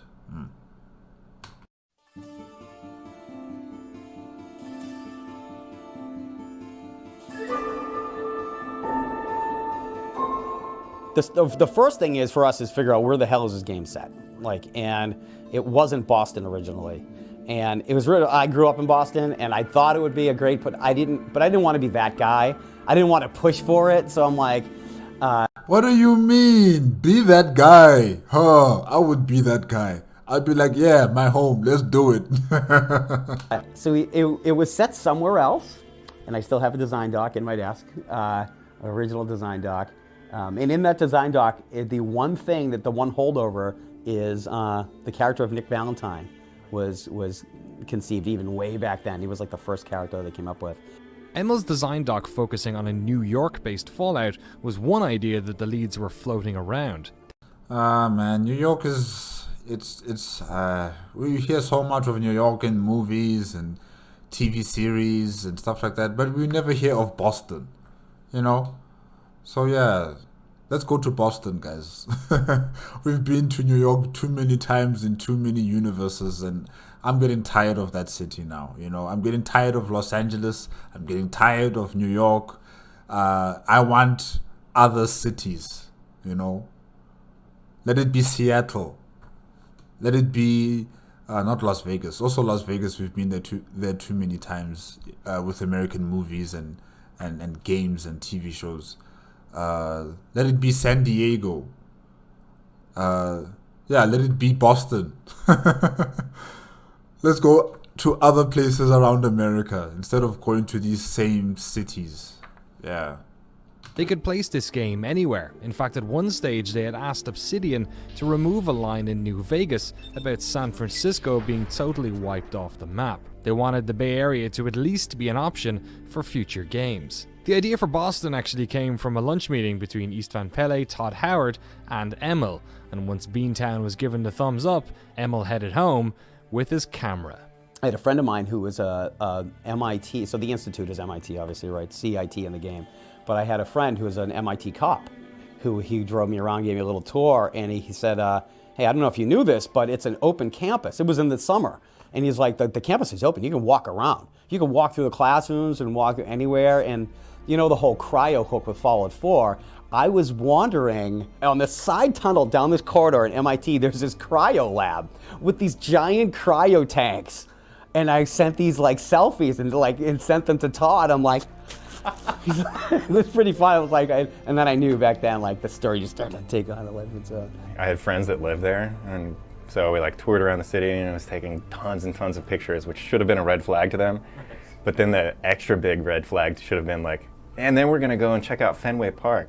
That was designed to be that way from the start. Like that was the very first thing I worked on Fallout 4 was starting out building Fenway. And from the beginning, we knew we wanted like those stadium lights, and we knew the player was gonna have like their first quest pointing towards that. So I always wanted this beacon, and I always like to build worlds in a way where you have like these landmarks that you can help orient yourself with too. That way you don't have to like pull up the map all the time, like where the hell am I?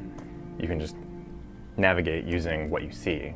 My childhood bedroom is in the game, my high school is in the game. A Raider boss named Bosco, he has a bear. So it was the Don Bosco Bears was my mascot back in high school, so goofy stuff like that, yeah. Fenway Park, well, I mean, you know, Diamond City. We knew that there were the big things that we had to have. You have this quest to get paint for the wall, and you can repaint the wall blue or yellow. And I was like, which is the most sacrilegious thing you could possibly do. I was like, you gotta do this. But it was great. Boston Common in the public garden, and the swan boats are big, and that's why we have Swan, the super mutant, the behemoth. The Old North Church, we knew that that had to be, you know, a significant place. The Old State House, which is where the Good Neighbor is. The name Good Neighbor comes from Holly Goodneighbor, who was one of the last burlesque dancers in Boston. So Good Neighbor is in an area that was once Scully Square, which is the original red light district of Boston.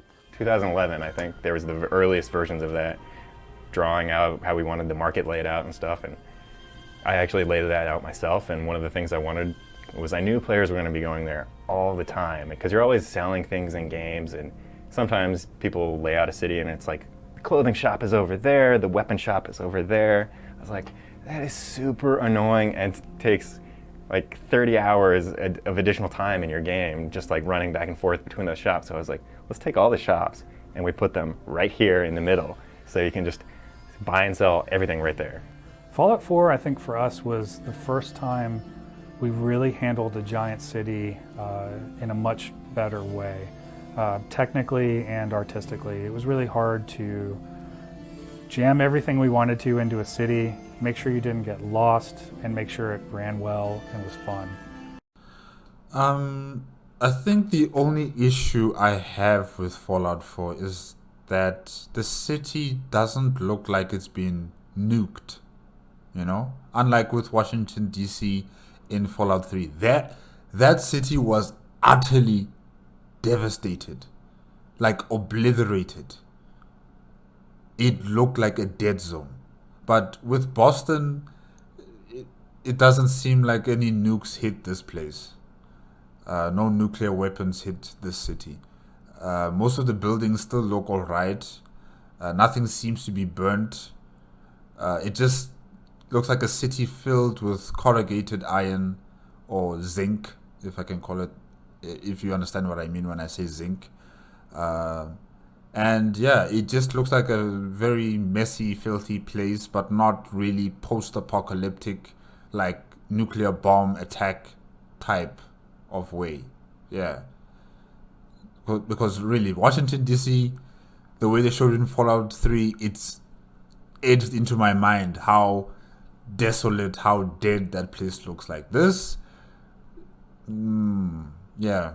It looks like the bombs missed this place. Really, it looks like the nuclear bombs just missed this place, and yeah, they were lucky. They were luckier than most cities in America, definitely. That was quite a lot of work went into figuring out how to build the downtown city of Boston. We had like key colors that popped out where there was like a certain color of rust and this certain red and a certain blue that you'll see used on everything. Like the high-tech buildings will have the same blue as the cars, and those were very conscious choices that we had. We just wanted sort of these accent colors, so you would know where like important things are. So you'd have sort of the background of the terrain and ruined stuff as a certain color, but then you'd get these pops of color to make it feel a little bit more alive while still being trashed and crappy. Color and lighting have a lot of similarities to where I think of it as like mothing the player. They like see something and just go towards it. Yeah, that was intentional. Istvan really wanted to say, here are these bright colors, and when I see that, I know I'm going to go find something that's interesting. That's going to lead me through this dead wasteland that we're in, and just be kind of a guide for the player. The location for a Bethesda role-playing game is always a point of interest, but in the case of Fallout 4, many of us had heard that it was set in Boston years before the game was released. In December of 2013, a Kotaku article revealed the location to be Boston, referencing a voiceover script that had been leaked to their news desk. Communications between the studio and the outlet have been frosty ever since, but I wanted to know how the studio reacted when they first saw the report. There were some small ones, but nothing really bad. There was some VO script leaks. That wasn't pleasant. I was separate story where literally the first time I saw those documents is when they were emailed to me from somebody outside the company. And then you're like, what is this? Where's this coming from? But you know what? I think you got to let that kind of, roll off the shoulders pretty quickly. Like, we have enough to do to worry about that stuff, and there's so much going on that the fact that more doesn't leak, like in general, not just us but other people, is kind of surprising. That was pretty was surprising, and obviously we tried to track it down and figure out what happened, and that was and that also kind of told us, like, if you're going to obfuscate stuff related to Fallout, you really have to hide it. You can't simply just, give it a code name and call it a day. Like, if you look at the thing, you're like, oh, this is a Fallout game. Bethesda Game Studios continued to grow, expanding departments with a focus on improving the general production quality of their games. Technical artists were hired to create bespoke tools for the team. Dedicated animators helped to create more complex rigs. They added cinematic cameras to dialogue, upgraded the animation system, and even sharpened up the shooting.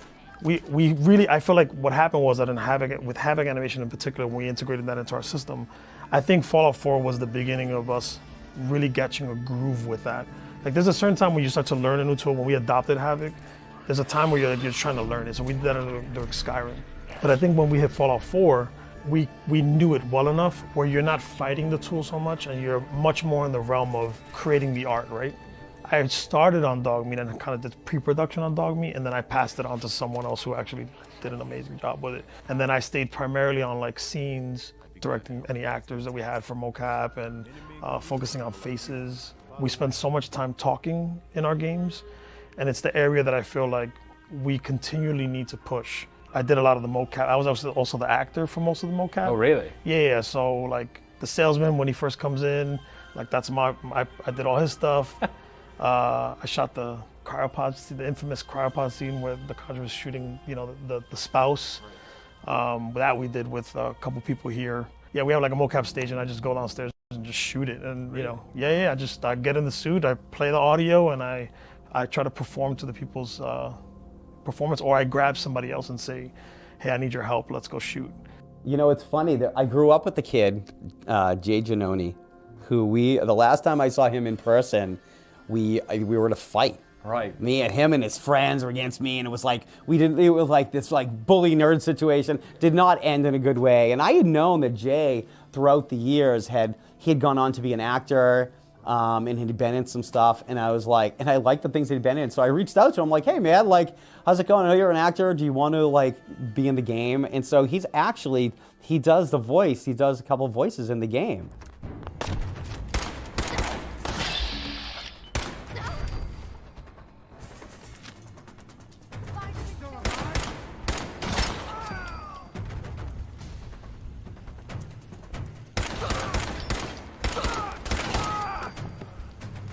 Before each project, Bethesda hosts a game jam where they invite everyone in the studio to prototype something for a new or existing game. It can be anything, big or small. For instance, one of the producers learned how to animate cats during one game jam. So many cats everywhere. Animations are used in Fallout 4. Another game jam gem came from physics programmer Mike Delaney. He knocked together a system that allowed players to build and furnish their own bases. This system, Workshops, ended up being one of the tentpole features of Fallout 4.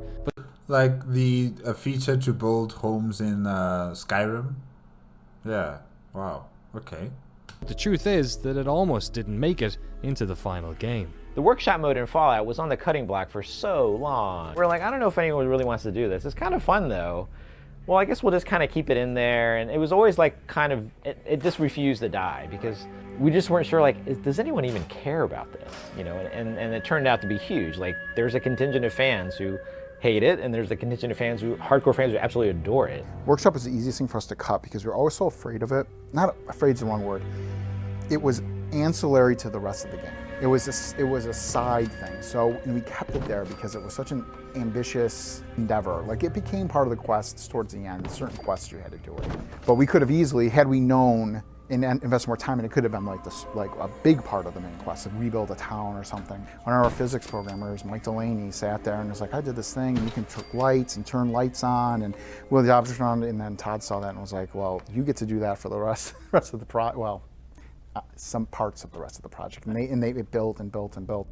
One of the conspiracy theories that fans of BGS games love to talk about is the idea that these games all exist in one universe. The way in which the studio creates these games in series means that there are always elements of Elder Scrolls games being brought into the Fallout games, and vice versa. But oh, that would be cool though, you know? Imagine Maroon's Day Gone coming into Fallout, the Fallout games. That would be crazy. That would be actually crazy. one of the most exciting crossovers ever was actually left on the cutting room floor. It involved the town of Salem, Massachusetts, and a bunch of magic kids. In the real world, there's a city of Salem, there's another town of Danvers, and there's a rivalry between those two towns with like the high school teams, with like the Danvers soccer team and the Salem soccer team. So we decided, let's do a little bit of a rivalry between Danvers and Salem in the game. We were like, okay, what is the theme of Salem? It's witches, all right? And so what if we have people with mutations that have weird powers? They're kind of X-Men-ish, but like they're caused by radiation, but they're viewed as witches by the people of Danvers. So there's this sort of like, they're being persecuted somehow. We'll get that witch theme. We were using the Skyrim code base, which had magic built in. So we had, all right, fireballs and telekinesis or whatever. Well, you know, eventually as we got deeper into Fallout 4's development, that code got ripped out. And so we're like, we don't have this magic stuff anymore. There are no more fireballs. You can't, like, oh, great. So long story short, that quest had gone through, I want to say, 4 or 5 variations and 4 or 5 designers. And it was this close to getting cut. And one of the issues was because our world is compressed, right? Danvers ended up being right next to Salem. And it was so close, we ended up combining the two. And so there were no two towns that could compete against each other. So we had to like, what do? We know we have this museum. And then Liam Collins, one of our designers, he was like, I think one of our newest quest designers at the time, he was given this quest. He was like, we gotta do something with it. I don't wanna lose it. I want there to be a quest there. What can we do? And we work together. And it's one of the coolest quests in the game. And it's such a cool, it has a totally different vibe. It's basically like, what do you do if you have a death claw that's trapped in a building and trying to escape from it? And a what? A death claw? Huh. Some really cool scripted sequences, and like we know we can trim it. Are we going to trim it out of existence? Is it still going to be fun? And it is. We just had to change the nature of it.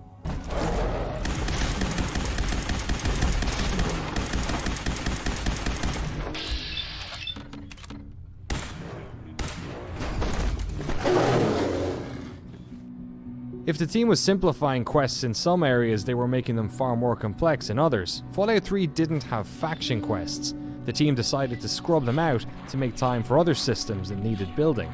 The system had been reintroduced in Fallout New Vegas, with faction alliances having some impact over the endgame. So when it came for BGS to start Fallout 4, they decided to make factions an integral part of the entire Fallout experience. In Fallout 4, there was a design decision to make all the factions interwoven into the main story. We did not do that in previous games, and it kept things simpler. But you often felt like, hey, I played the Mages Guild in Skyrim, and they didn't particularly care that dragons were attacking the whole world. But in this game, all the stories kind of combined around the synth threat. It made things vastly, vastly more complicated. Oh my God, I joined the Railroad, but I want to kill synths, but then I do this over here, but then I join the Brotherhood of Steel, and I have Dance as a companion, but then I also want to have Strong, and then it's mind-boggling. And it worked out really well in that each faction got their own group of people to work on things, so they got ownership of it and got to kind of run with it. So even though the Brotherhood of Steel is a little bit evil, I particularly enjoyed that. You know, from my perspective, Fallout 4 is our most accomplished title to date. Like, that game was playable far earlier than any other game we've had. You know, we were playtesting it far earlier. We had, all our processes and tools and technology, and it was pretty rock solid.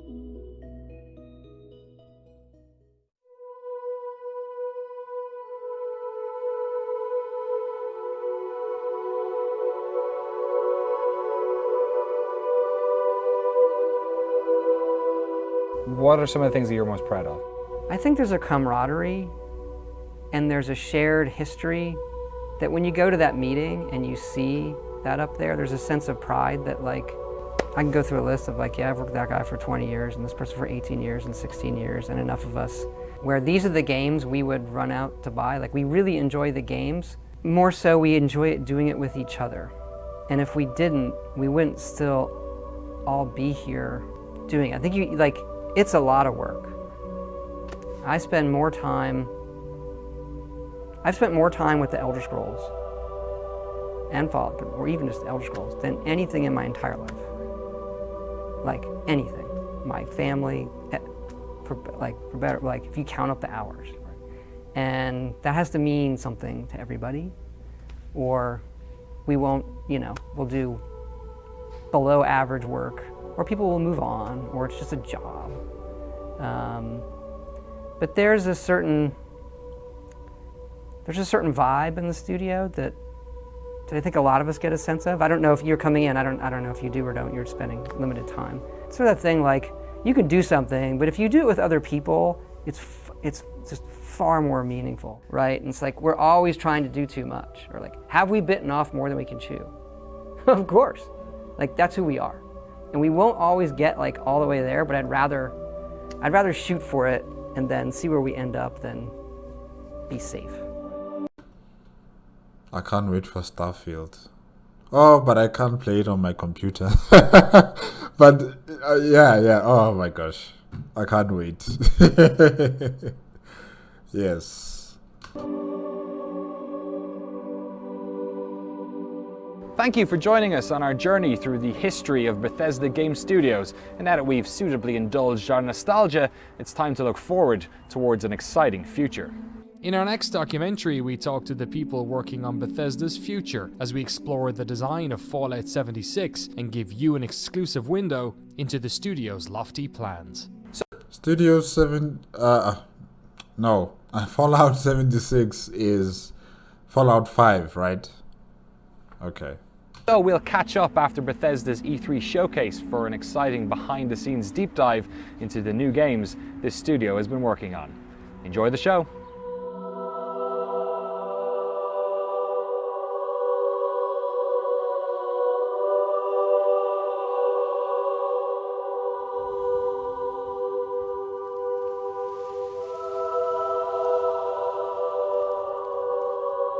Piece of Akadosh.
Wow, guys, yes, that was beautiful. This was the history of Bethesda Game Studios, made on the Noclip video game documentaries YouTube channel, requested by JP Spectrum 7876.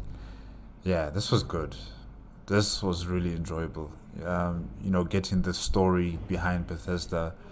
From its humble beginnings, like very humble beginnings, the things they had to do, after creating a game, and they'll have to become the distributor of their own games, off to the different stores or people to review their games. That was an interesting, background that. What was his name again? Ashley Chang. Yes, Ashley Chang gave to us.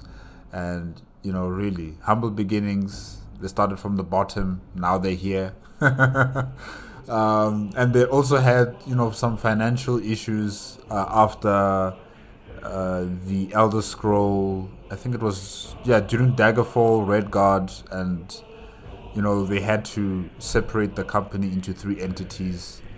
And they survived through that. economic, or should I say financial slump, and the savior of the day was Morrowind. Very good game, amazing soundtracks on that game. Guys, if you haven't heard Morrowind soundtracks, just search on it on YouTube and listen. Just take the time just to listen to the soundtracks. Also Oblivion, also definitely Skyrim as well.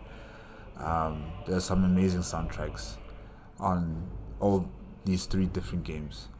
And then we also got to focus on the adopted child, Fallout 3. Fallout 3 really impressed me. What I saw there, I was like, okay, I need to play this game, to experience what it is to be playing in a post-apocalyptic world. And yeah, that was amazing, really. And we also got to see Fallout 4 and Fallout, 76. They're going to be talking about it in a later video on Noclip video game documentaries.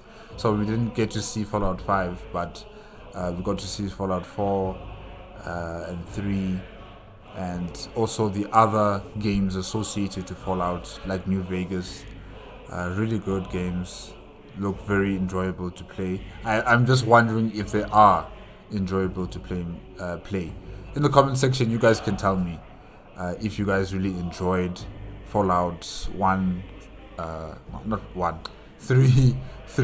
and 4 and New Vegas, yeah. But really, the development team have been there for a very long time. Very, very long time. An extremely amount of time. 15 years, 18 years, 17 years, 25 years. Really, that's institutional knowledge that is unquantifiable, like I've said before.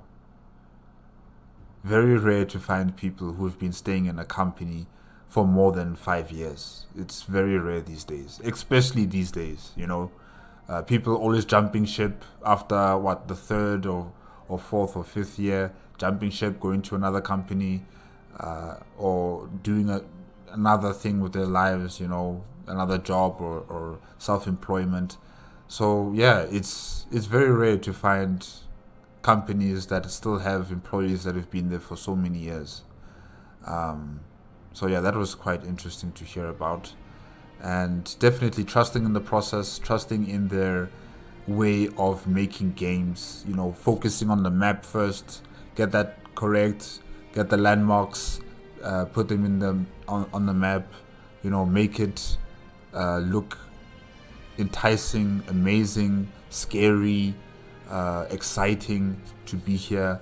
And then of course you deal with all the other nitty-gritties required for the game to function and become an entertainment center, if I can say that. So yeah, them trusting in the process and making sure that their games are of top quality as much as possible. Top quality. It's good, really. The work ethic there, they have it. They truly have it. And yeah, guys, that is it. That is it with this documentary on the history of Bethesda. Thank you again to JP Spectrum for requesting that I should react to this. This was really enjoyable. I really did enjoy myself. Guys, yeah. I can't wait for Starfield. Like I said, I don't think my computer will be able to handle it. Maybe yeah, maybe I need to ask for help in that department, but that'll be later. But yeah, I can't wait to see Starfield. Really. Oh yes, also Elder Scroll 6. We're waiting for that game. When is that game coming? When is that game coming? We only saw a trailer for that game, and that's it. That's it. That's all. We just saw a trailer, and I think people said it was going to be based in High Rock, if I'm not mistaken, the home of the Bretons. So yeah, where is that game? I want that game. Give it to me. So yeah, I can't wait for Starfield. I can't wait for this game that I'm hoping will also come out soon. Elder Scrolls 6, and yeah, Bethesda really do make good games. They really do make good games, and they should always keep it up. Always keep it up. Keep up that standard. Keep up that quality. Yeah, amazing work. Guys, that's it. Remember, if you want to check out the original video as well as Noclip video game documentaries YouTube channel, remember the links are going to be in the description below. If you like my reaction, please give me a like, comment, and subscribe to my channel. Click on the notification bell if you want to be up to date with my latest videos, and I'll see you guys next time. Okay? Good night.